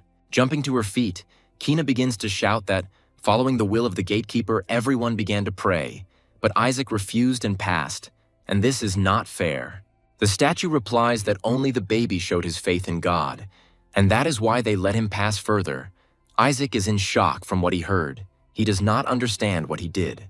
The gatekeeper stops smiling and asks the children if they really don't understand why Isaac was the only one who was right, and then tells Kina that he knelt before a statue and not the god himself. The boy was confused by the gatekeeper's words. The statue continues to scold the children, asking if their faith is really idol worship. Shuri immediately understands what the gatekeeper is talking about. Even if the statue looks like their god, it is still an idol, and the children were deceived. Other candidates try to justify themselves by saying that the statue looks exactly like the Lord on holy images, although some object that the Holy Scriptures say that one should not worship statues. The gatekeeper asks the children to pay attention to the little boy, because even under the threat of death, he did not give in and kept the faith, and that is why only he can go further. Isaac stands there smirking at how it all turned out, and his assistant makes fun of him for his faith. But Isaac just shrugs it off. Kina turns angrily to Isaac and says she can't accept this. Kina tries to challenge the statue's decision, arguing that the baby can't even talk or walk, and there is no evidence that he is kneeling outside of his faith. Whisper says that the boy is partly right, but still, Isaac did not want to kneel, and the baby nods in agreement. Trying to prove her point, Kina asks why Isaac doesn't have the stigmata if his faith is so strong. The little boy froze in confusion upon hearing about the religious sign. Kina says he has the stigmata, like any candidate for sainthood, but not Isaac. All the kids turn to Isaac, whispering among themselves after Kina's words. Smiling with smugness, Kina looks at the baby, mentally telling him to give up, because he can't be a candidate for sainthood without the stigmata. The statue ponders Kina's words, but in Isaac's defense, says that he does not have the stigmata because he is still a baby. The children look questioningly at the statue, not believing their ears. Tired of standing in one position, the statue suddenly begins to pick its nose, and the children watch in amazement. Kina screams that it doesn't make sense, but then asks the gatekeeper if he could have moved all this time. Ignoring the last question and continuing to pick his nose, the gatekeeper says that he is serious in his words. Isaac is too young for the stigmata and asks to trust him. Kina, and everyone else after him, begin to resent the fact that a child without a stigma can enter the vault and demand the same for themselves. But the gatekeeper tells them that they must realize that they are not special because of the religious mark on their body. The statue asks if everyone thinks the same and wants to get into the vault, and the children answer in the affirmative. The gatekeeper then promises to send all the candidates to the vault since they so desire, and the boys are glad that they will be allowed to enter. However, Shuri is confused that the gatekeeper agreed so easily, and the statue continues. Since they all want to jump into the fire like moths, then so be it. And this phrase immediately cools the enthusiasm of the candidates. Smiling nastily, the statue begins to dissolve into thin air, saying at the end that of course he will let everyone inside. When the gatekeeper disappeared, the door to the vault was opened, and a huge stream of dark energy poured out onto the children. The candidates immediately felt ill, had difficulty breathing, and began to feel nauseous. Although the gatekeeper had disappeared, his voice could still be heard in the hall, asking if the children could feel the mana emanating from the body of the skeleton king, and calling everyone fools, showing the children their place, and the gatekeeper's voice also says that he is going to spare those who can bear this mana. But the boys consider what is happening to be unbearable torture. And only Isaac's eyes burn with thirst to quickly get his old body back. The suffocating dark aura doesn't bother him at all. The baby looks into the darkening passage of the vault, anticipating a meeting with his former body. Isaac didn't think he'd be able to reunite with his body after self-destructing in the divine realm, and now that he stands at the threshold of the vault, he's drooling with anticipation. Excited by the amount of mana leaking from the Skeleton King's body, Isaac rushes inside. The gatekeeper's voice asks the others to look at the face of the little boy who has proven his faith, and says that this is the face of a courageous warrior, although at this moment Isaac looks more like a madman than a warrior. The boys are surprised that Isaac's eyes even lit up with anticipation, and they don't understand what kind of child this is. The gatekeeper, once again transformed into a fireball, tells the candidates that it is not too late, and those who are unable to smile in the face of death can turn around and leave, while the children still linger before the entrance to the vault. The gatekeeper promises the candidates permission to choose a treasure from the second vault if they surrender now.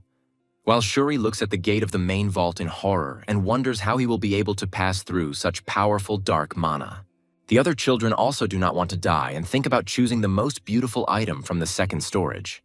But Kina continues to be stubborn, refusing the treasures of the second vault and insisting on going further.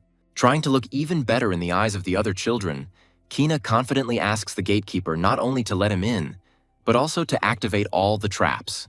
The children are shocked by Kina's madness, and the gatekeeper asks if the child is sure of his father's words. Having become completely emboldened, Kina continues her speech, saying that no one in history has managed to carry out the body of the Skeleton King, not even Saint Melissa. The voice asks if Kina knows anything about the third vault, and the boy mentally says that he knows for sure that Melissa would not allow anyone to die in the vault, which means all the traps are a preventative measure.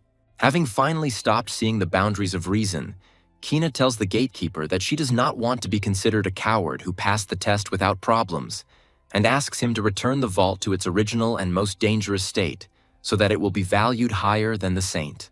Isaac just looks at the ranting child with indifference, deciding for himself that this one has also gone crazy. But the gatekeeper had already agreed with Kina's arguments, activating all the traps with the words that it would now be easier to identify the saint. The boy pushes Kina forward, saying that he can go alone, he doesn't have to take them with him. But suddenly the children begin to rise into the air, confused by what is happening. Inside the vault, there is a skeletal hand on a pedestal. All the children who were transported inside cannot withstand the mana coming from the hand. They become nauseous and fall to their knees. Only Isaac is delighted by the chaos that is happening, but Whisper asks to look away. The whisper draws Isaac's attention to the skeleton's hand. The assistant says that here it is, the body of the owner. Isaac is happy to see the remains of his body, which has been absorbing energy in this storage for over 100 years. The other children also look at the bones, surprised that just one hand can emit so much dark mana. Isaac mentally corrects them that it is not the entire hand, but only the thumb. The baby focuses on the bone, realizing that it is not even the entire finger, but a part of it, and all the other bones are fake. The dark energy around the skeleton's hand thickens more and more, and a moment later a demon appears in front of the children. The boys are terrified. They scream in fear. They all thought that after the second vault the demons should no longer appear here, but the gatekeeper reminds them that they themselves asked to remove all protection. The kid tries to take a closer look at the newly appeared demon, recognizing him. The demon, having fully manifested himself, calls the children insects who dared to desire the body of his master. The dark-haired boy yells at Kina, blaming him for what is happening and demanding that he take responsibility. Kina calmly tells them to trust him. He will make sure that everyone gets out of there with the treasure. In Kina's mind, she remembers the 14 familiars, the elite, who were trained by the Skeleton King, but considers them fools who were captured by the Pope's family. Standing in front of the demon, Kina mentally prepares to cast the prepared spell against such creatures and collect all the treasures of the vault. The boy's eyes begin to glow yellow, and he orders the monster to fall to its knees. The demon shuddered from the spell and, roaring, turned to the boy. The other candidates are impressed that Kina used the light of his father's family, but Isaac is indifferent. Kina is pleased with the result, glad that the spell worked, but his face immediately changes when the demon addresses him, as if he recognized him. The familiar immediately rushes at Kina, focusing all its attention on him. The boy, in horror, tries to cover himself with his hands, and the demon sees Kina as a threat because he dared to covet the body of his king. The focus then shifts to the street, to the entrance to the relic storage facility. Adults anxiously await their children, wondering what is going on inside, since the connection has been interrupted. A servant runs up to the crowd of parents and shouts that a great misfortune has happened.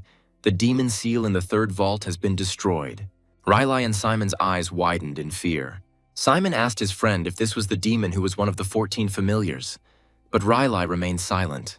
In his mind, Riley fears for the children, because if a demon from among the familiars has entered the matter, then everyone inside is in great danger. The elders ask what happened to their colleagues who went with the children as guards, but the servants reply that they disappeared while trying to disarm the traps, and the children are now in trouble. The adults continue their conversation, deciding how to quickly get the children out of the vault and stop the test, because the little candidates definitely won't be able to handle the monster. At this time, a portal begins to glow behind their backs. The light from the portal grows brighter, forcing everyone present to cover their eyes. Riley is surprised that the relic vault is opening.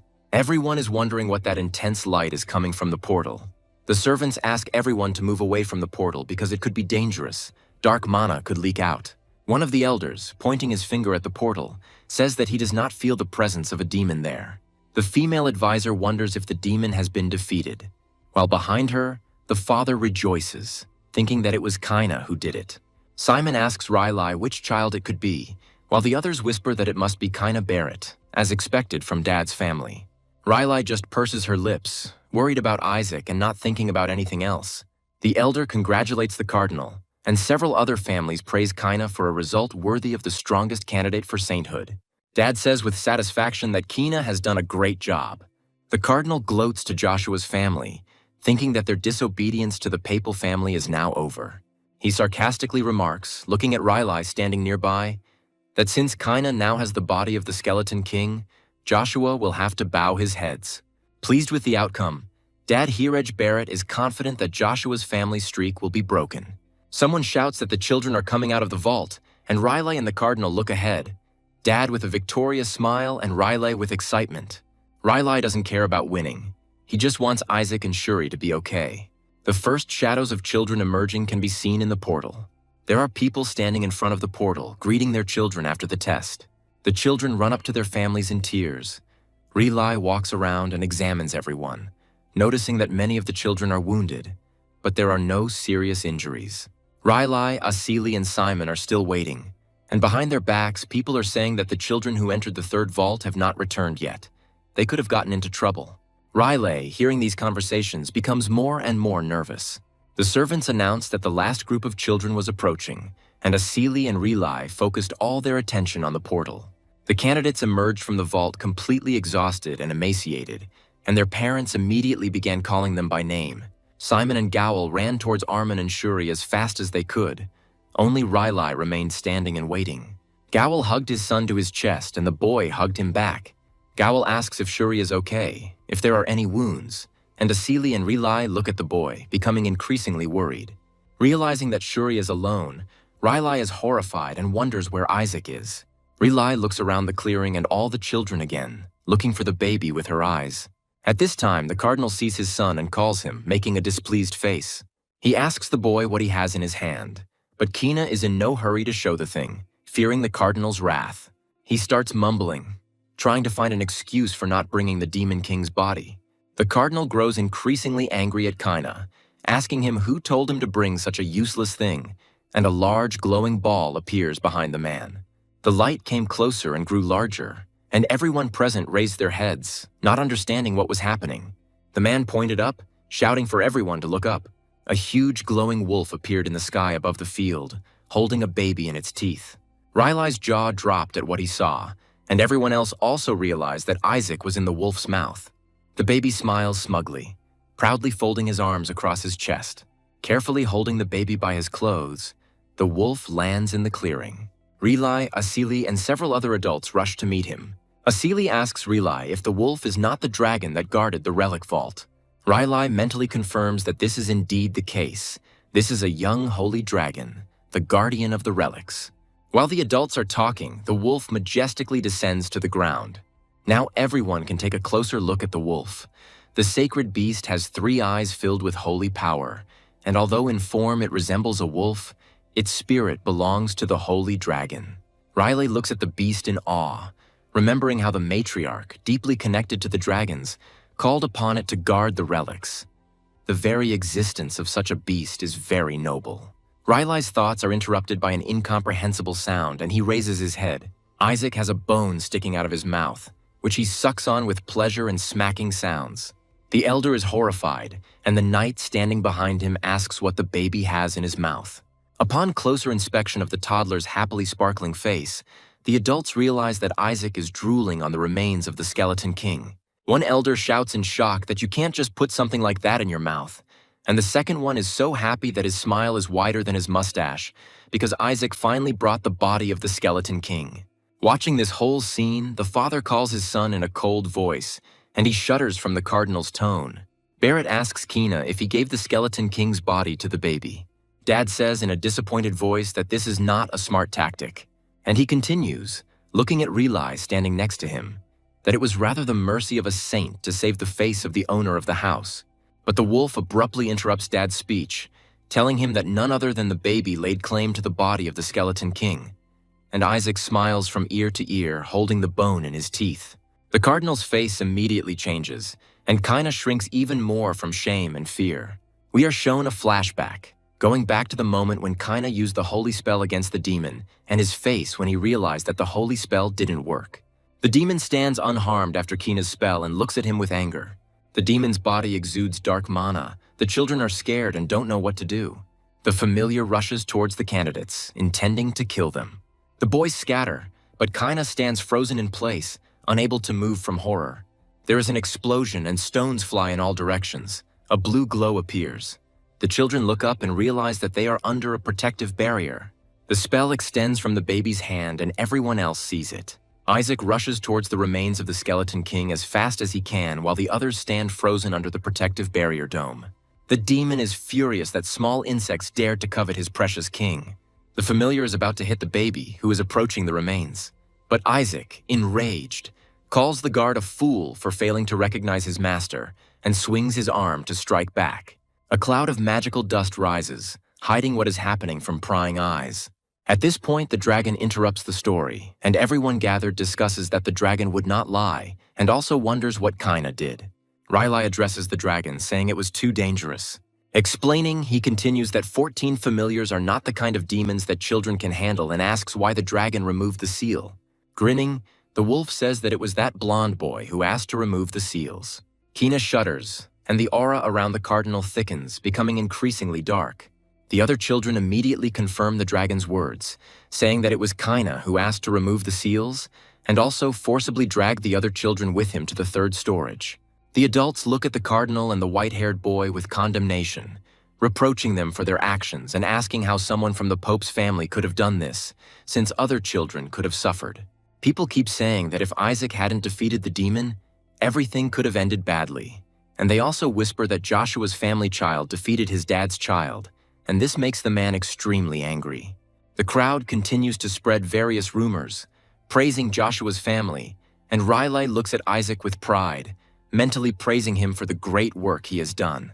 All the elders slowly approach Isaac, who managed to climb onto the wolf's scruff, and with sweet smiles ask him to spit out the bone. But the baby only purses his lips and waves off the elders, who are surprised why the child is so strong.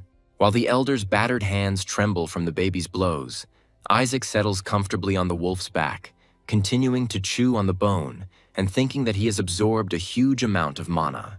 The female advisor, turning to Riley, says what a great man Isaac is and that the matriarch will be glad to hear it. The woman also smiles terribly, dreaming of how, with the bone they have obtained, they will track down the Skeleton King, find his soul, and destroy it. Isaac doesn't like what he hears at all, and he stops being happy. The kid felt a chill as he realized why they wanted the remains of his former body. Like zombies, the elders reach out to the baby, asking for the bone.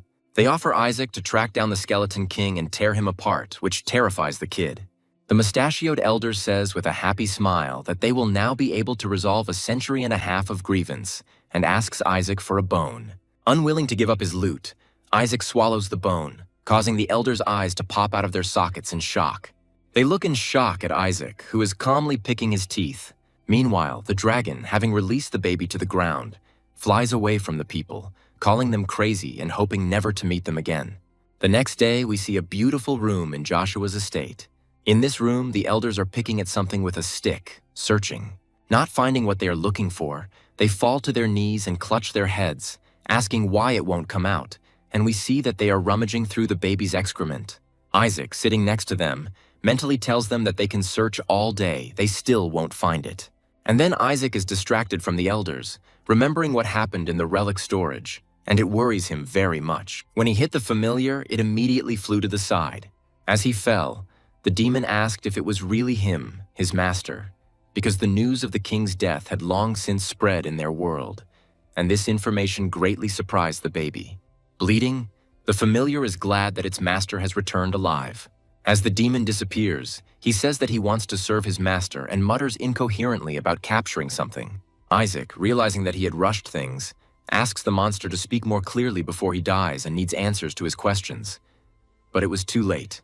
The kid wonders if those who captured the demon were from his father's family. He wants to check it out. But they prevent him from thinking by shoving a bottle under his nose.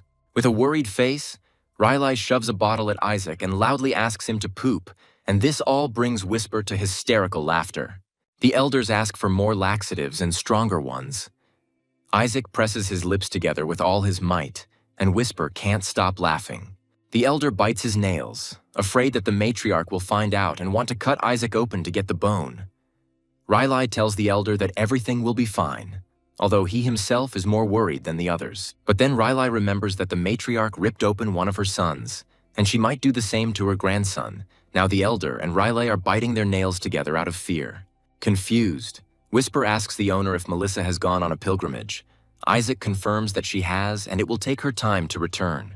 The kid tells the assistant that he needs to absorb all the mana before Melissa returns and escape, at which point Howl enters the room. Gowl turns to Riley, telling him to hurry, and everyone else also turns to look at the newcomer. Howl reports that Riley is being summoned by the matriarch, which surprises Isaac. Riley is shocked that her mother has already arrived, as she has never returned from a pilgrimage so quickly before. Isaac is angry that Melissa came back early because of him, ruining his plans. He checks how the mana absorption is going and understands that the process is not complete, and this is bad. The baby is terrified because knowing Melissa, she will definitely perform an autopsy on him. The door opens and the attention of those present switches to a pile of golden treasures. The elders are impressed that so many gifts were sent for Isaac. Riley let out a breath when he realized it wasn't Melissa who had come, but Howl who had laughed at him. Howl jokes that Melissa only sent a message. He didn't say she arrived. Isaac gets angry at his uncle, calling him bad names. The captain of the knights reports that the Pope also sent gifts. The elders immediately start spitting and tell the knight to sell everything, but the captain asks him to speak more quietly. Otherwise, the Pope's messengers will hear. Everyone turns to look at the newcomer when he says that Dad sent gifts as a sign of apology and favor to Joshua's family. The messenger approaches the assembled adults with a polite smile and takes a box out of his clothes, unmistakably guessing that no one is delighted with Dad's gifts. But the messenger was sure that they would definitely like this gift and opened the box in front of Riley, conveying the cardinal's words that this would greatly help Isaac. The elders did not expect to see such a gift. The box contained an order called the Triple Crown. The kid makes a face and asks what this thing is, and Whisper replies that it is a disgusting thing, a medal with his dad's seal. The adults are talking. Panic is on their faces. They did not expect to receive a medal from Dad, and the messenger just continues to smile politely and wait. The messenger turned to Riley, who flinched.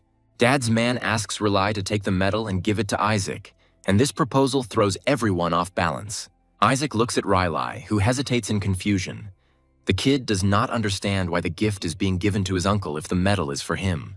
Riley trembles, asking the messenger if his father really asked him to give the medal to him and not to Isaac, and the man answers in the affirmative. With a hypocritical smile, the messenger reports that he was ordered to see if Riley personally received the gift. Riley clenched his teeth from tension. The advisor yells at the dad's man if he is in his right mind to give away what belongs to Isaac to another family member.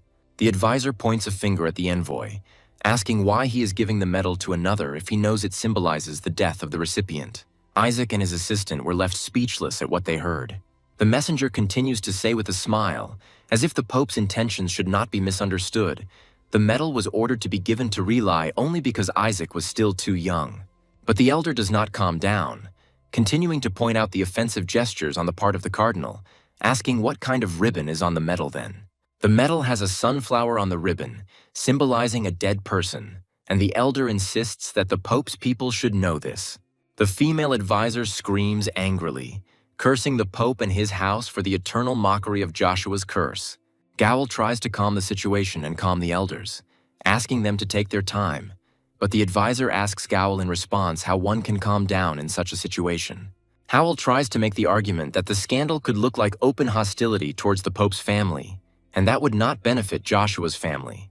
To himself, Howell thinks that the cardinal chose a very humiliating way to tell Joshua to know his place, and although Howell himself is close to the cardinal's family, even he considers such an act indecent.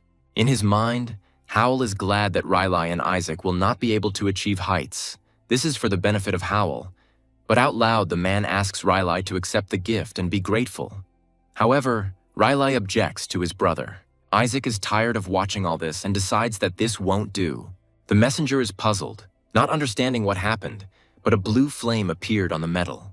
The fire quickly grew, spreading to the man's hands, and he threw the box away, covering his face with his hands. Howell stared at the fire in fear. The flame rose to the ceiling, turning into a huge ball. Joshua's entire family looked up at the light, amazed at the appearance of the holy flame, and the messenger just sits on the floor, bent over in pain over his burnt hands. The messenger, trembling with fear, remembers the medal, worrying about what happened to it. Isaac babbles loudly and the elders turn to look at him, noticing blue flames coming from his hands. Isaac sits pleased with himself, continuing to maintain the spell. The adults are surprised that it was he who created the fire. The messenger jumped to his feet and shouted, asking what this meant. The medal was presented by the Pope himself. Is Joshua really going to rebel? The elders, with angry faces, answer the man that it was just a child, and ask a counter-question whether the messenger wants to accuse them of deliberate harm. Riley holds up the medal, saying that the accident happened before the baby received the gift, so he suggests pretending the gift never happened. The messenger is shocked by Riley's proposal, asking if he is in his right mind. Riley shows the man the raised medal and asks if they should accept it, even though it has melted from the baby's flame. The elders whisper how it could have happened that the medal melted, and the envoy is horrified by what happened. The Pope's man asks to give him the medal, trying to justify that he brought the wrong medal.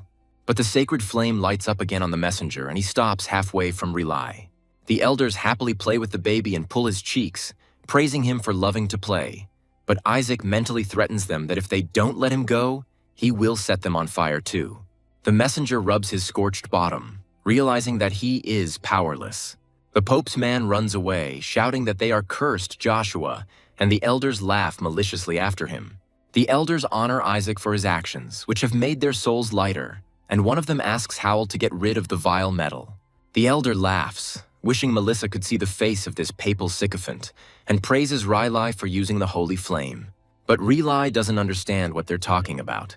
The elder quietly asks Riley not to pretend, confident that it was he who placed the sacred flame on the child. But Riley, thoughtfully scratching his cheek, asks if it wasn't the elders who did this. The advisors are shocked. Their joy has turned to surprise. They ask Riley if he cast the spells when the baby entered the vault, but Riley says that he only cast invisibility magic. Everyone turns to look at the baby, remembering that Isaac used quick-step magic, and Riley is even more surprised that Isaac knows how to use such a spell. At this time, the baby, as usual, indifferently scratches his ear, despite the surprise of the adults from his knowledge of all these holy spells. We see a secret scripture, a treasure that allows us to instantly learn and cast all the spells contained in the book. Isaac is pleased with himself for taking this book from the vault. Even though it is weaker than the skeleton demon's flame, it still turned out to be useful. The elders try to figure out the situation, wondering if Isaac's mother could have used divine spells, but the female advisor says that the baby's mother does not wield fire. She is the complete opposite. The elders come to the conclusion that Isaac is a genius who learned to read before he could talk, like his grandmother Melissa. But the little boy doesn't like all the fuss around him. Asili interrupts the elders' conversations by asking if it isn't more surprising that the baby was able to destroy his father's blessing. The elders' eyes immediately lit up and they wanted to know if this was true. The elder asks to bring him the medal. He wants to personally check this information, and Riley looks at the box from this medal, reporting that there is no medal. The elder is surprised by Riley's words. The old man shouts that the medal was definitely there, but Gowl behind him says that he threw the medal away. Everyone looks at Howl in confusion, and he reminds them that they themselves ordered to get rid of this nasty thing. The elders argue among themselves that this should not have been said and ask to gather people to search. Gowl only sighs. The man thinks to himself that the baby managed to melt his father's metal, which is supposedly made of non-meltable metal, and he doesn't want the elders to see it, so he hid the metal in his pocket. Howl reasons that without evidence, the elders will not be able to confirm Isaac's talent. A few days later, west of the Joshua Duchy, Patriarch Eli Joshua stands on a rock and looks into the water. He tells his knights that the mansion is close and they cannot relax. But suddenly he notices something in the water. Then we see Joshua's estate again. The elders still don't understand why the skeleton king's bone won't come out.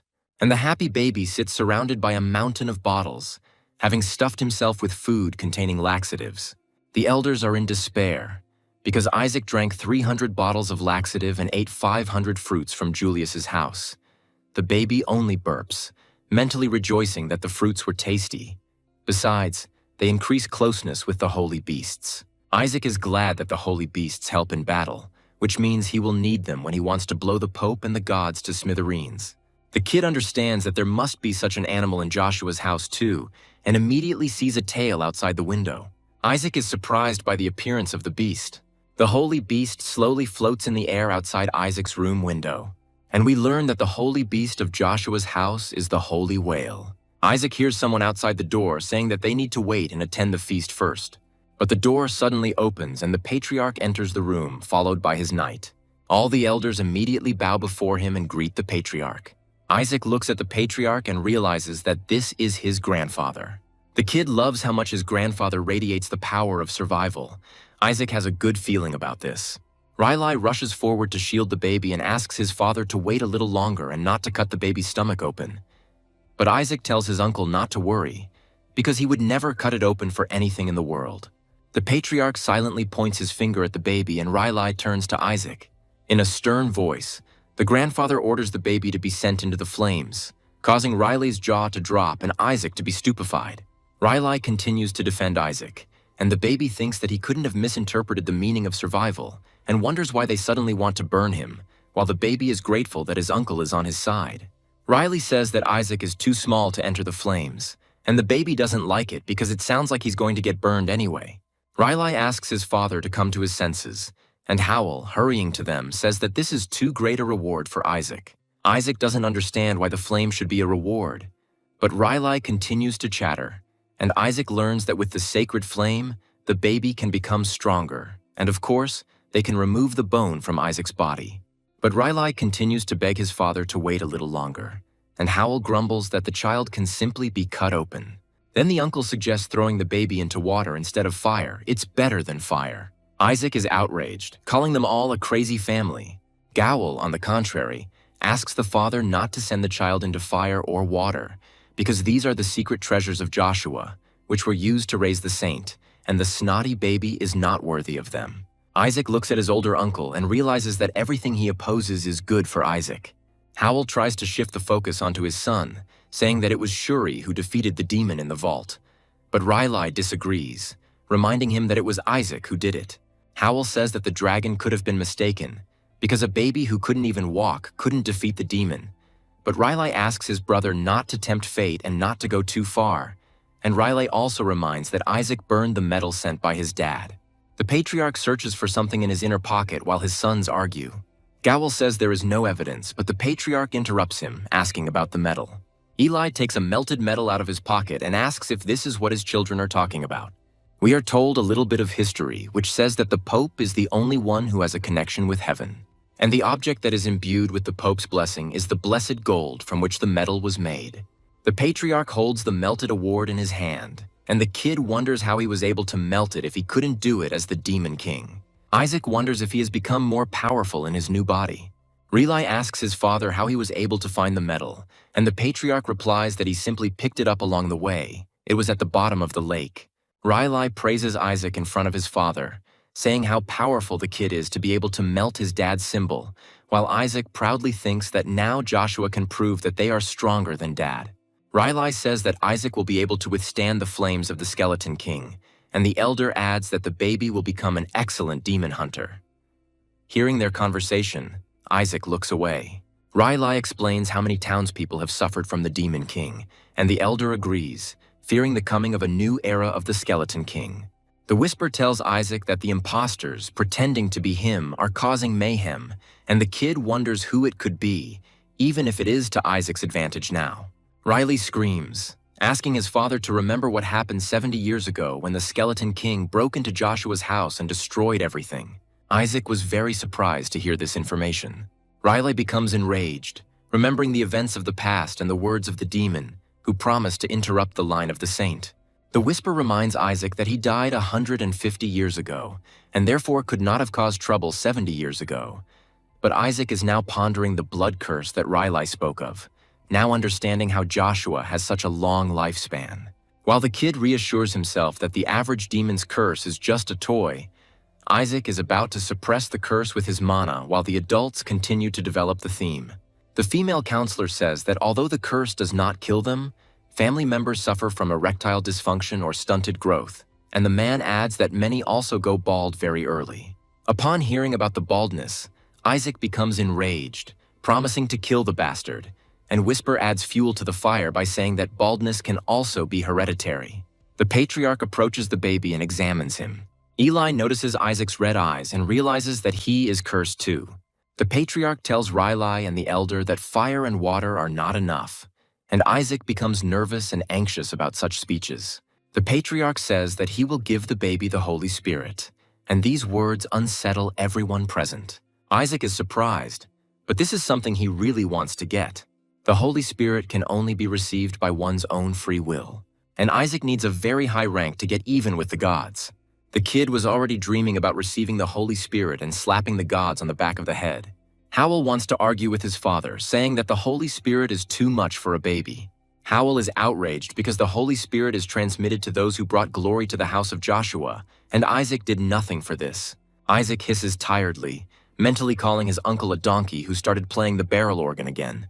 The patriarch addresses Gowell in a stern voice, and he asks what he personally did when Dad sent the so-called gift.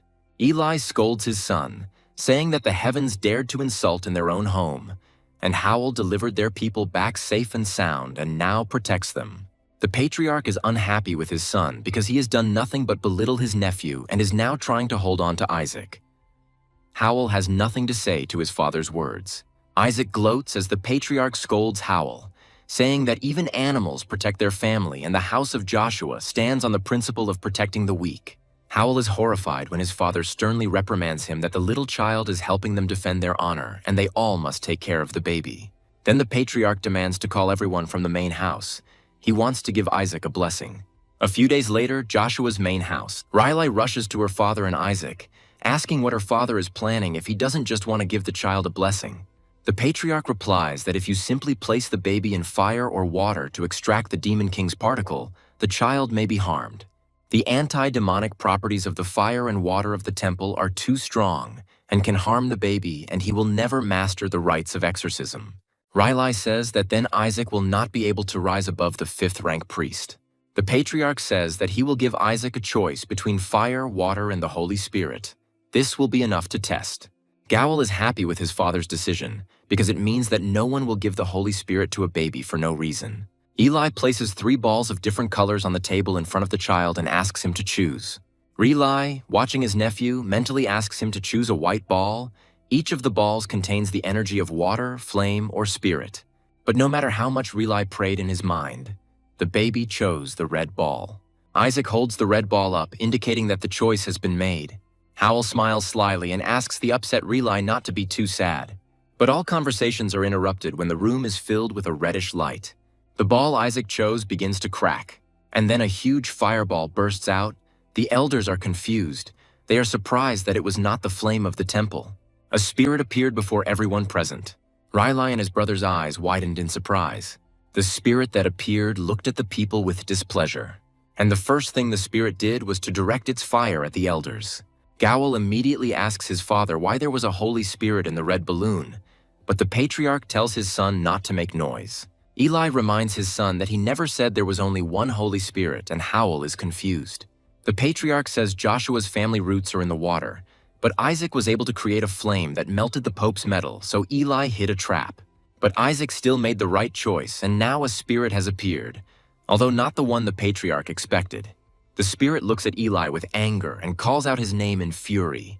The spirit's eyes glow with rage, and he screams that Eli is crazy for daring to summon him, a spirit of royal rank, to the human world.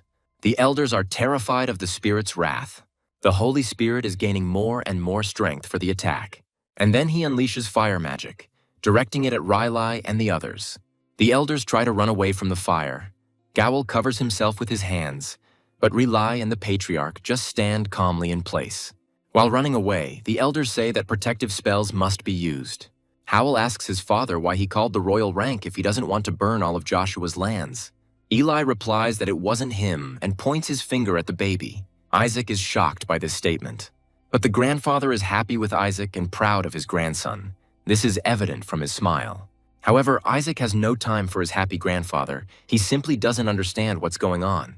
The summoned spirit continues to rage, frightening everyone present with fire.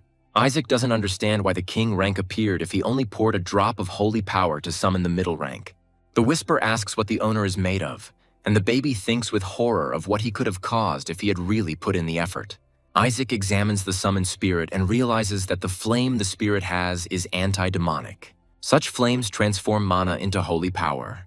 Whisper happily says that this will help Isaac a lot, and he agrees with the assistant's words.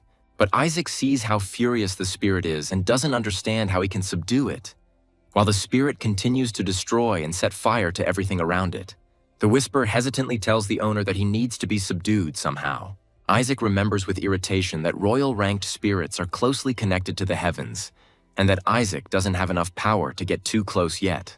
The elder, who has already suffered considerably from the spirit's tricks, tearfully asks the patriarch to send the crazy spirit back, because this is a terrible spirit of royal rank, which even the gods have rejected. But the patriarch calmly says that if he were condemned for the color of his hair, he would also have broken ties with the gods, and it all started because of stupid prejudices against black hair. But the spirit launches another portion of fire at the elder, forcing him to remain silent.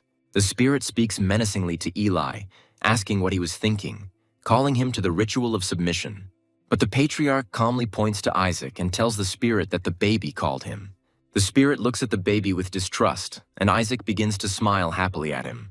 The spirit becomes even more angry, calling Eli a madman who easily sacrificed a baby to summon him, but the patriarch denies everything. The spirit says that even if Joshua's house is falling apart, he should not do this to the newborn. But Isaac's manic expression cools his spirit, and he asks what's happening to him. Isaac only thinks about how he wants to get this spirit. Since he is so capable and hostile to the gods, the kid wants to use the spirit as a filter for mana. The spirit says that since Eli won't confess, he will check the baby himself. If he really summoned the spirit himself through the ritual of subjugation, he will withstand the attack. Isaac continues to sit with a longing face and stretch his hands toward the spirit. The fireball hits right where the baby was sitting, and Riley rushes towards him in panic. And the spirit, pleased with itself, says that it is better for the child to meet a peaceful end at its hands. But Isaac seemed not to notice the attack, crawling towards the spirit with the same blissful face and laughing. The patriarch asks whether the spirit is convinced that it was this young brat who called him here, and the spirit has nothing to object to. The patriarch tells the spirit to choose whether to make a pact with the child or to refuse and accept the punishment. The spirit is angry. He didn't expect this. Still resisting the agreement, the spirit says that due to his rank, he is not afraid of punishment, and since he is here, he will burn down Joshua's house so that he can live in freedom. Pointing a finger at the patriarch, the spirit threatens Eli, telling him to watch his lands burn. While the spirit is gloating, Isaac crawls up behind him and opens his mouth wide. Not letting the spirit finish all the insults he was about to utter, Isaac takes the spirit into his mouth, horrifying everyone present. The spirit screams and calls the baby a brainless idiot, but Isaac only sucks the spirit contentedly while Riley screams at the baby that he can't eat it and that he shouldn't swallow it this time. Hearing this, the spirit is confused. He is embarrassed by the words about this time. While in the child's mouth, the spirit screams, asking how they are even going to take care of this child and calling them crazy. The spirit continues to shout threats and says that he is ready to retreat now, but they will all pay later, and the baby continues to slobber on the spirit with delight. The spirit tries to teleport, satisfied with its decision, and says goodbye to the people. But then nothing happens and everyone sits in confusion. Isaac continues to hold the spirit in his mouth, and Whisper chuckles at him. The spirit cannot understand why he cannot be transported. Dark mana suddenly flowed through his hands. Isaac giggles and holds his breath, and he scolds the kid with different words. The patriarch, as if nothing had happened, calmly informs the spirit that the baby swallowed the Demon King's thumb, and the spirit indignantly asks what they are feeding this child. Holy spirits are the purest beings of the entire Saint faction. They literally embody holy energy and are weak to dark mana. The spirit tries to cover its face so as not to inhale mana, because it has already begun to lose strength. The spirit asks to stop the baby. Isaac laughs happily, and Eli just scratches his ear, saying how sorry he is. The patriarch says that the Demon King's energy is too strong and no one can get close to it, but the spirit doesn't believe in these tales at all. The patriarch sits down closer to Isaac and tells the spirit that if he stays with his grandson and cleanses all of the Skeleton King's dark mana, then Eli will send him back. But the spirit is indignant, asking what Eli was smoking and if he knows who he is dealing with, to which the patriarch suggests that the spirit feel free to stay and be eaten. The spirit says that they are all crazy and that is why he hates them all, and he would gladly make a cutlet out of Joshua if they did not belong to the family of the saints. Isaac runs his tongue over the spirit's face inside his mouth, cutting off his threats.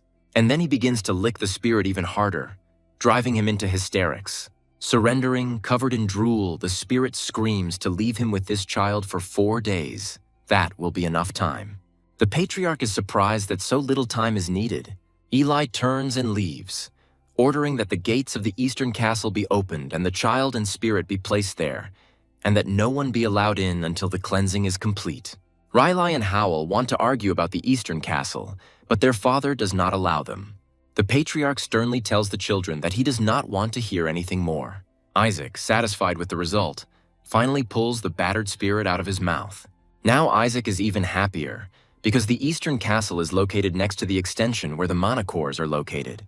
East Castle, Joshua's house. There is an explosion inside, blowing out the windows. The servants present within the castle grounds say that it is definitely the Demon King's mana that is to blame, and that it seems that the patriarch has given up. The servants gossip that Sir Howl or his brother will be next in line, as Isaac has been cursed and can no longer be a candidate. The maid asks if the boy is really cursed. Another servant replies that he heard that Isaac has the appearance of a balding old man. The girl objects that according to rumors, he looks like a monster without skin or a skeleton. The girl also adds that Isaac has been in the castle with the Holy Spirit for 10 years. Behind the servants, the estate continues to burn, emitting smoke. Inside the castle, the servants run away screaming, but Asili, on the contrary, goes inside.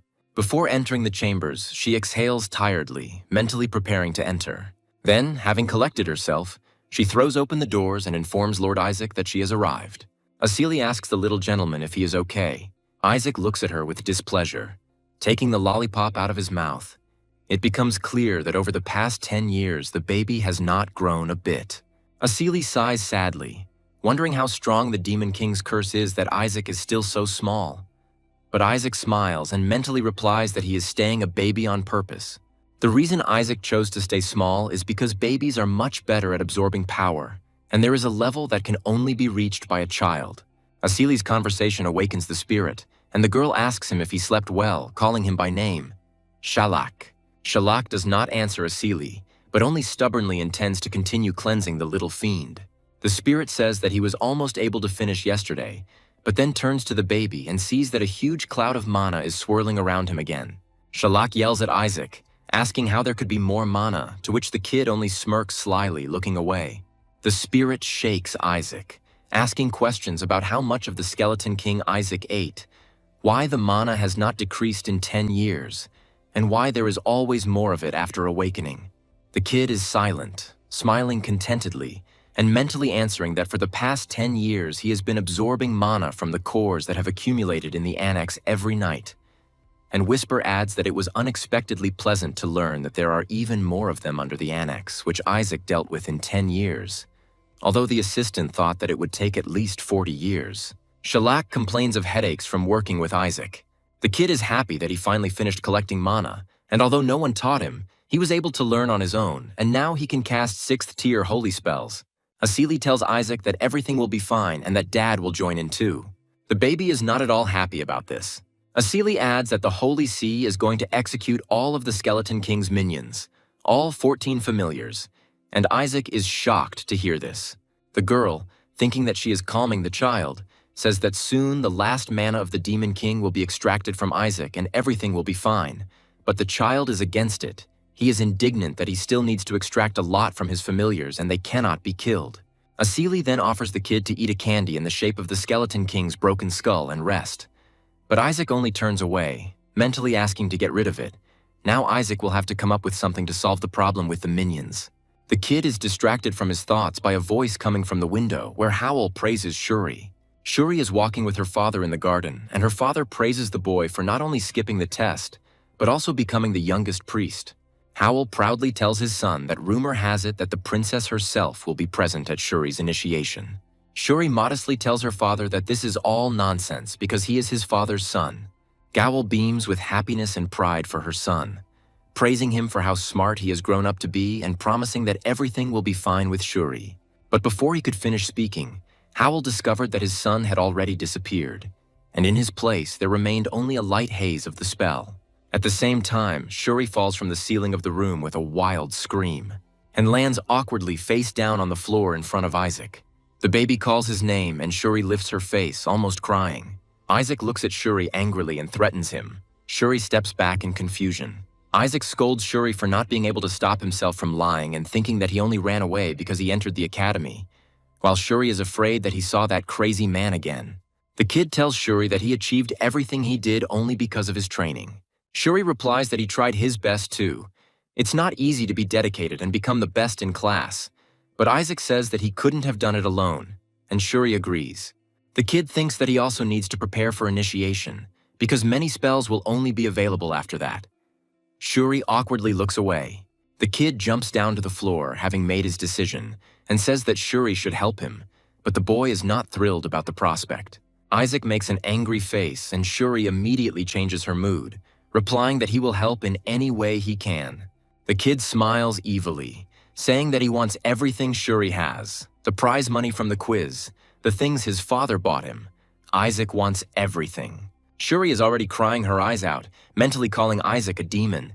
Shuri massages the baby's shoulders, and Isaac asks his brother what's going on with the killing of 14 familiars. Shuri replies that after the incident in the vault, demons no longer follow orders and seem to expect death, so they are executed. Isaac does not like this outcome. The kid says that since nothing can be done, he will solve everything within a year. Shuri is surprised and does not understand what exactly the kid wants to do. The kid says that he will join the ranks of the priests, and this makes Shuri laugh so much that he can't help himself. Shuri is already laughing openly, asking Isaac how he is going to do this. If not even at the academy, the kid is angry at his brother's reaction. There are sounds of blows, and now Shuri is sitting quietly and humbly with bumps on her head, and the kid asks him what's funny. Shuri tells Isaac that in general, there is a system of recommendations from professors. With them, Isaac could enter the academy. Isaac likes this method. But Shuri continues that in order to receive a recommendation, you need to do something that confirms your character. Shuri carefully adds that Isaac is kind of an asshole, which angers the kid and his assistant. Shuri says that something very important needs to be done. For example, saving a life. And the higher the person saved is in society, the better. But it is not easy to find such a person. And Isaac thinks that there is little time left, only a month. But since the princess will be at the initiation, then it is possible to think of a plan. Although Shuri is frightened by such thoughts of the baby.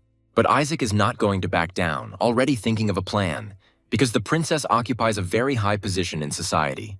At the same time, in front of the training grounds of Joshua's estate, Eli stands in front of the gate and does not let people in. He sternly tells these people that Isaac will not go to the capital. The man and woman persuade the patriarch, saying that this year everything is different. There will be a foundation festival, and all the candidates for sainthood will be there. They must undergo initiation. Eli thinks about the woman's words. For 10 years, while others were showing themselves, there was no news from Isaac. The man says that 10 years ago, Isaac did something incredible in the relic storage, and therefore must go to the capital. The man says that Isaac is rumored to be in the Eastern Castle like all the saints once were, and asks for permission to see how the boy has grown up. But the patriarch only sighs. The woman says that as a teacher at the academy, she has dreamed of teaching Lord Isaac all her life, and the initiation coincides with the princess's birthday, so even Dad will be there. The patriarch doesn't like this information very much, and he frowns. The professor continues to explain that Dad will be awarding the title of hero to everyone who is ordained, and Eli frowns even more, pursing his lips and thinking. Obtaining the title of hero increases your strength, which means it will bring benefits. Eli makes a last attempt to refuse, telling the professors that Isaac is too young to be ordained. But the professor counters that talent is more important than age.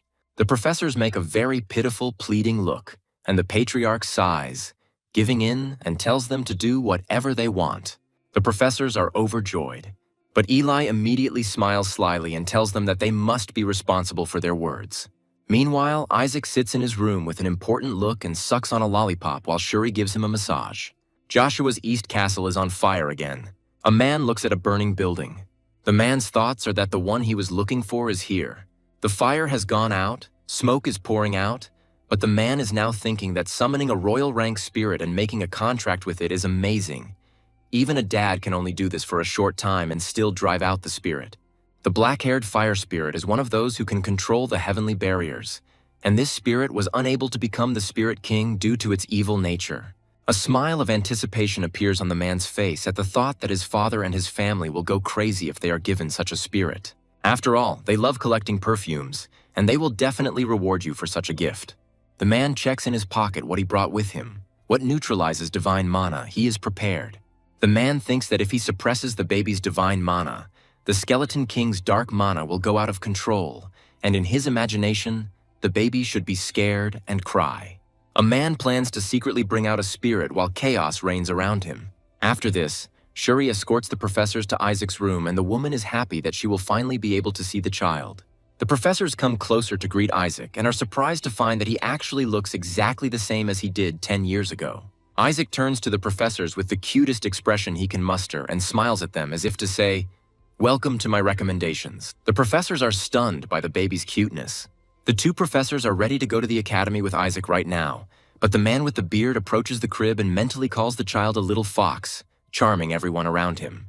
He picks up the baby with the idea that he will make the Demon King's mana manifest, and Isaac awaits his actions. The man holds the baby to his chest in what looks like a hug, but he is trying to suppress Isaac's divine mana at this moment. Nothing happens, and Isaac, continuing to smile sweetly, winks at the bearded man and looks at him questioningly. The baby babbles, waving his arms, and the man is surprised that nothing happens, although he released enough divine mana to make the demonic one uncontrollable. Shalak appears on the baby's head and asks Isaac, calling him an insufferable brat, what he is doing, advising him to just kill this damn priest, and asks the man why he released so much divine power. The man pays no attention to the words, greedily looking at the spirit of royal rank and thinking that here it is, the chance. Pretending to help the baby, the bearded man takes a hidden handkerchief out of his pocket and begins to rub the baby's face, saying that it looks like the baby is sweating because of the weather, but Isaac smells a strange odor. Shalak suddenly becomes ill. Dark mana covers him, and the professor wonders what happened to the spirit. The dark mana comes out more and more and begins to glow brightly, blinding the professors. Shalak screams in pain and rage. His eyes have turned completely red, and his mana continues to leak out. The male professor says that the spirit is going crazy from the Demon King's mana, to which the woman replies that it is very dangerous. The bearded man still believes that his plan is working, and he wants to drive out the crazy spirit by getting the ball. The man crushed the ball between his fingers, beginning to carry out his plan. He cast a fire holy spell, pretending to save the others from the dangerous spirit. The man points fire at Shalak. While the spirit is in agony, the man tries to bind it with magical chains. But suddenly the bearded man's spell bounces off the barrier, protecting Shalak, who still has dark mana coming out of him. A rebound spell flies straight back to the one who cast it. And the bearded man, screaming in pain, finds himself in the fire. Isaac smiles contentedly at his actions. Riley and Asili immediately run into the room at the noise, worried about Isaac. Deciding that there are now enough viewers, Isaac begins to cast a spell. Isaac focuses on the dark mana filling the entire room. The baby begins to collect all the mana while the bearded man lies unconscious near his crib. The professors are surprised by the baby's actions. Isaac is pleased with the result, saying it's time to take care of the mana. He snaps his fingers, telling the spirit to stop too. All the dark energy around Shalak immediately dissipates, and Asili and Relai watch this with their heads raised. They can't help but let out a surprised cry as the little boy casts Joshua's Azure Holy spell. While the spirit calmly descends lower, Shalak looks at himself, realizing that everything has stopped. The professors are ready to burst into tears with delight. They are completely shocked that Isaac controlled the Skeleton King's mana and was even able to calm the raging spirit. Relai runs to the baby's crib, saying that this is simply a miracle. Riley is happy that Isaac has finally started talking, and his uncle says how proud he is of the baby. Isaac slaps his face with his palm, not understanding why Riley only noticed this. Isaac is once again being rocked in arms, but he simply endures it with an indifferent face. The bearded man rises from the floor, not understanding what happened. Shalak looms over him and says he'd like to know that too, calling the man a fucking minister of the Golden Church. The man shudders at the spirit's words.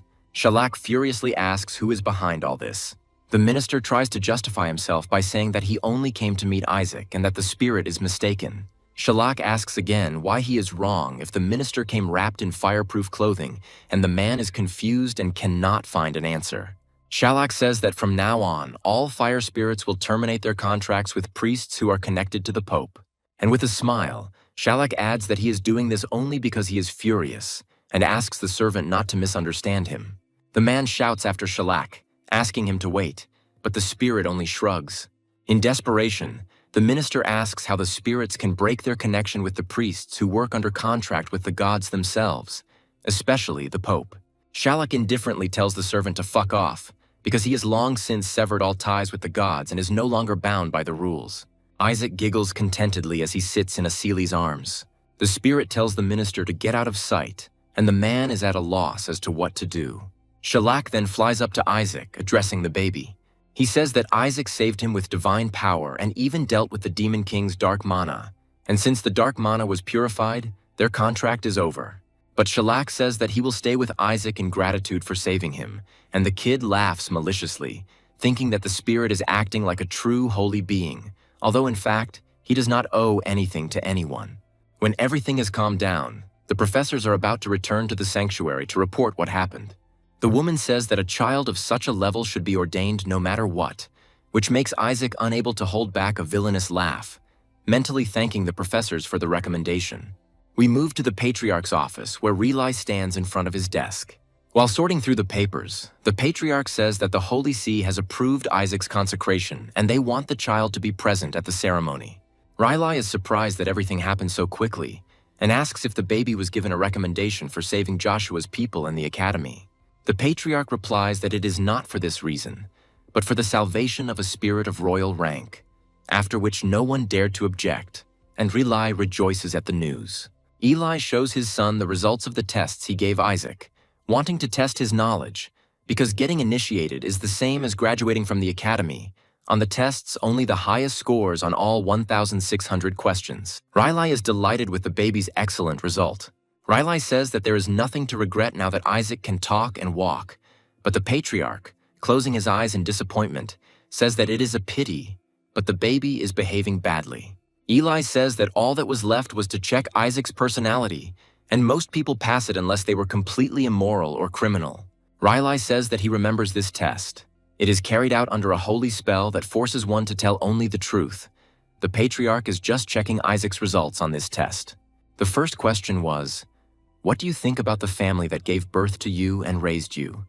And Isaac answered that he will conquer them all, it is all his.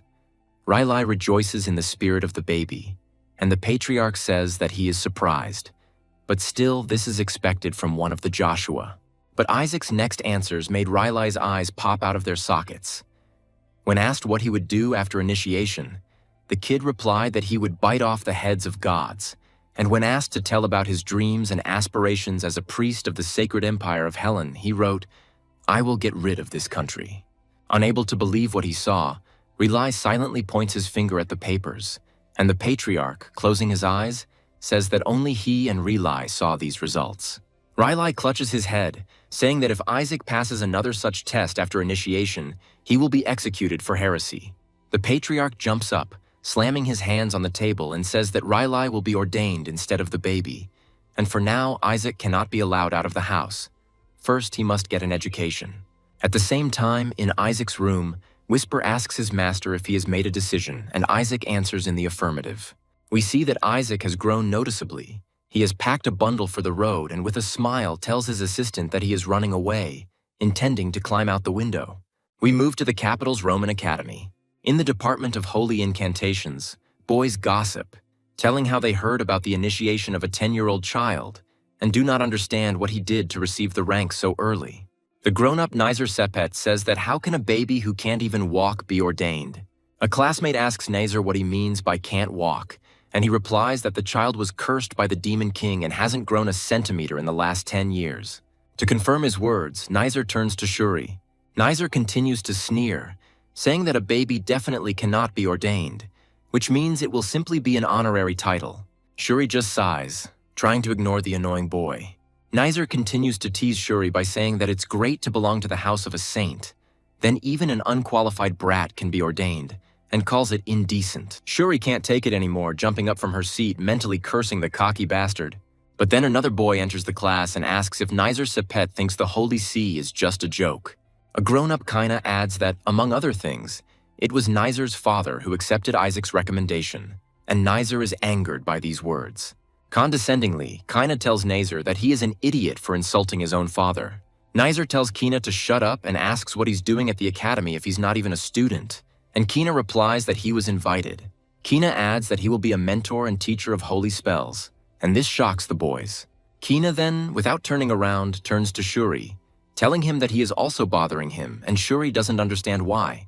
Turning her head with a smile, Kina says that there is no way that damned Isaac can become a priest, and Joshua's house will only be okay until Shuri becomes the patriarch. Condescendingly, Kina invites Shuri to come to him if his family falls into decline. Kina promises the young man to find a place for him in his father's house. This statement infuriates Shuri, but he tries to restrain himself because now is not the time for fights. Walking past Kina, Shuri proudly says that he doesn't need his help and nudges the boy with her shoulder. A gloomy atmosphere hung in the classroom, but Kina continued to smile, and Shuri left the room in annoyance, advising Kina to worry about herself. We move to the academy dormitory.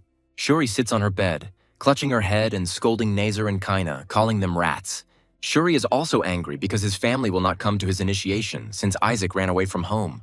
Shuri wonders out loud why now, calling Isaac an asshole and wishing he would go bald just like the Skeleton King. Suddenly, a portal appears from the suitcase and a hand sticks out.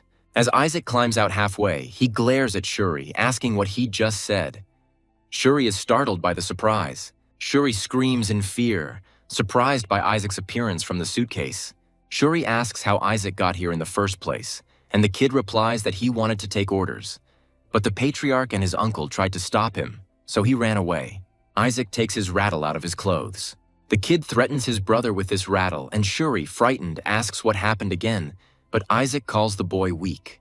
With his eyes flashing with fury and waving his toy, Isaac asks if his brother is going to accept his dad's offer. Shuri tries to say no, but is immediately hit in the stomach with a rattle. Isaac punches Shuri and screams that these bastard dads dare to disrespect the name Joshua. The boy only tries to cover himself with his hands. The baby angrily screams that Joshua belongs to him, and only he can insult them and destroy everything. Isaac victoriously steps on Shuri's head and tells his brother to remember this. But Shuri only cries, not understanding what this child is saying. Isaac also adds that he will burn down Joshua's house, to which Shuri begins to pray to the gods and ask them to rid him of this little bastard. Isaac jumps off Shuri's bed and asks him not to be a child and to walk her home.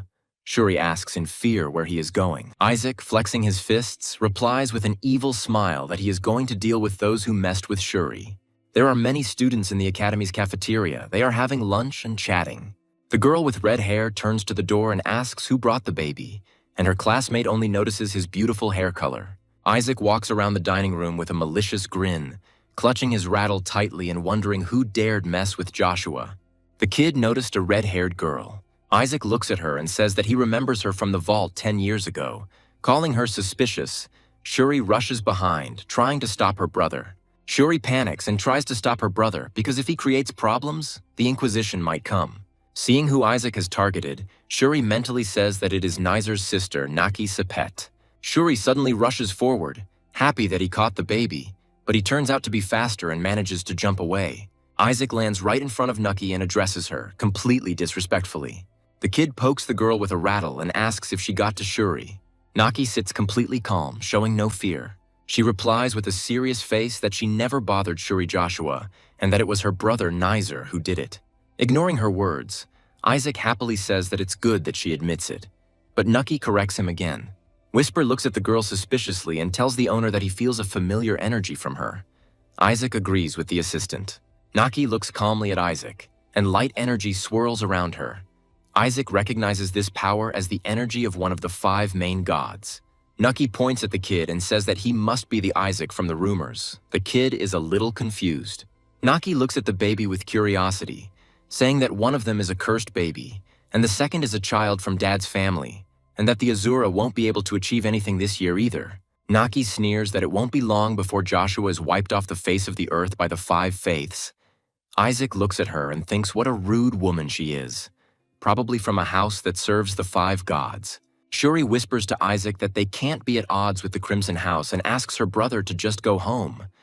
But Isaac shuts her up by saying that he won't be going back because he's going to be ordained. Nucky jumps to his feet and tells Isaac that he will never be ordained. Nizer promised to file a protest with the Pope and cancel the ordination, because you can't ordain an untested child. Shuri stands gloomy, clutching her head. Shuri gets angry at Nizer, calling him names as much as she can. Naki mockingly remarks that judging by Isaac's behavior, his ordination will be canceled anyway. Even before Nazer's protest, a man in a red robe approaches the girl from behind. The man asks Naki if they should call an inquisitor just in case, which greatly frightens Shuri because he knows that 70% of the inquisitors are from the Crimson House. Shuri suddenly grabs her brother in her arms and wants to carry him away. But he doesn't have time. A scream is heard in the dining room and the attention of everyone present shifts. A huge dark wolf appeared in the room and began to growl. The students began to run away screaming, frightened by the monster. Shuri's mouth dropped open in shock, and Isaac was delighted to see his insurance in the beast. The man in the red cloak tells Naki that it is dangerous here. Perhaps a monster has escaped from the training halls and covers the girl with his body. GL immediately gets hit in the face first and flies to the side. The monster's next target was Naki, while her protector lay on the floor to the side. When the beast's paw is already very close to the girl's face, she barely has time to get scared. But Isaac's rattle suddenly flies into the beast's side, knocking the monster off course. Isaac looks at the defeated wolf and mentally clicks his tongue that he is late, although Isaac called him for a long time. The beast rises after the blow and roars again. Naki attracts the monster's attention by casting a holy spell, which Isaac does not like. Before Naki can do anything, Isaac summons his magic and orders the wolf to leave. The wolf freezes in confusion, not understanding what is happening, and then he runs away whining with tears in his eyes. Whisper makes fun of the owner, who pulled out a peacefully resting monster, beat him up and drove him away, to which Isaac chuckles, answering, "Who has it easy now?" The Inquisition immediately bursts into the hall, asking where the monster is. While the Inquisitors are running around looking for the monster, Nucky awkwardly looks towards Isaac, who seems indifferent to what is happening. One of the Inquisitors asks if Naki is okay. Shuri freezes from the proximity of the Inquisitor, but Isaac doesn't care. Shuri picks up Isaac and giggles nervously as she prepares to leave. The Inquisitor stops Shuri, saying that they cannot leave the premises until the investigation is completed, which greatly frightens the young man. He thinks that everything is over. With a goofy smile and a nervous laugh, Shuri squeezes out the phrase that they don't know anything, while Isaac hangs on his brother's arm, almost rolling his eyes. But suddenly the Inquisitor is interrupted by Naki, telling him to leave the boys alone. She points to Isaac and loudly declares that this child saved her. Shuri and Isaac are so shocked that their faces simultaneously, but mirrored, depict shock. Isaac's hair even stood on end a little. Stopping the Inquisitor with a hand gesture, Naki approaches the baby, asking his name. Blushing sweetly, the girl awkwardly asks for forgiveness for what she said to her earlier. Trying to hide her awkwardness, Naki corrects herself that she is not really that grateful, so she should not make up unnecessary things, which makes the boys even more irritated. The other students also pay attention to the girl's behavior, starting to whisper about Isaac, which does not make the little boy happy. The girl with blonde hair also looks at Isaac with curiosity. She realizes that this is the same child that her brother spoke of, and the girl is introduced to us as the princess of the sacred empire of Helen, Charlotte Alec Frick Hella. The focus shifts to Joshua's estate, Eli's office. He's talking via magical communication, and the interlocutor persuades Eli to allow Isaac to take the rank, but the patriarch strictly refuses. The interlocutor says that Dad will be furious, but Eli replies that he doesn't care. Isaac will be educated at home until he grows up. The interlocutor says that if you keep the child locked up, he will have big problems in the future. But Eli wearily thinks that Isaac already has problems. The interlocutor changes the subject, telling Eli the news that a blonde kid is walking around the academy, and the patriarch immediately jumps up, realizing that he is talking about Isaac.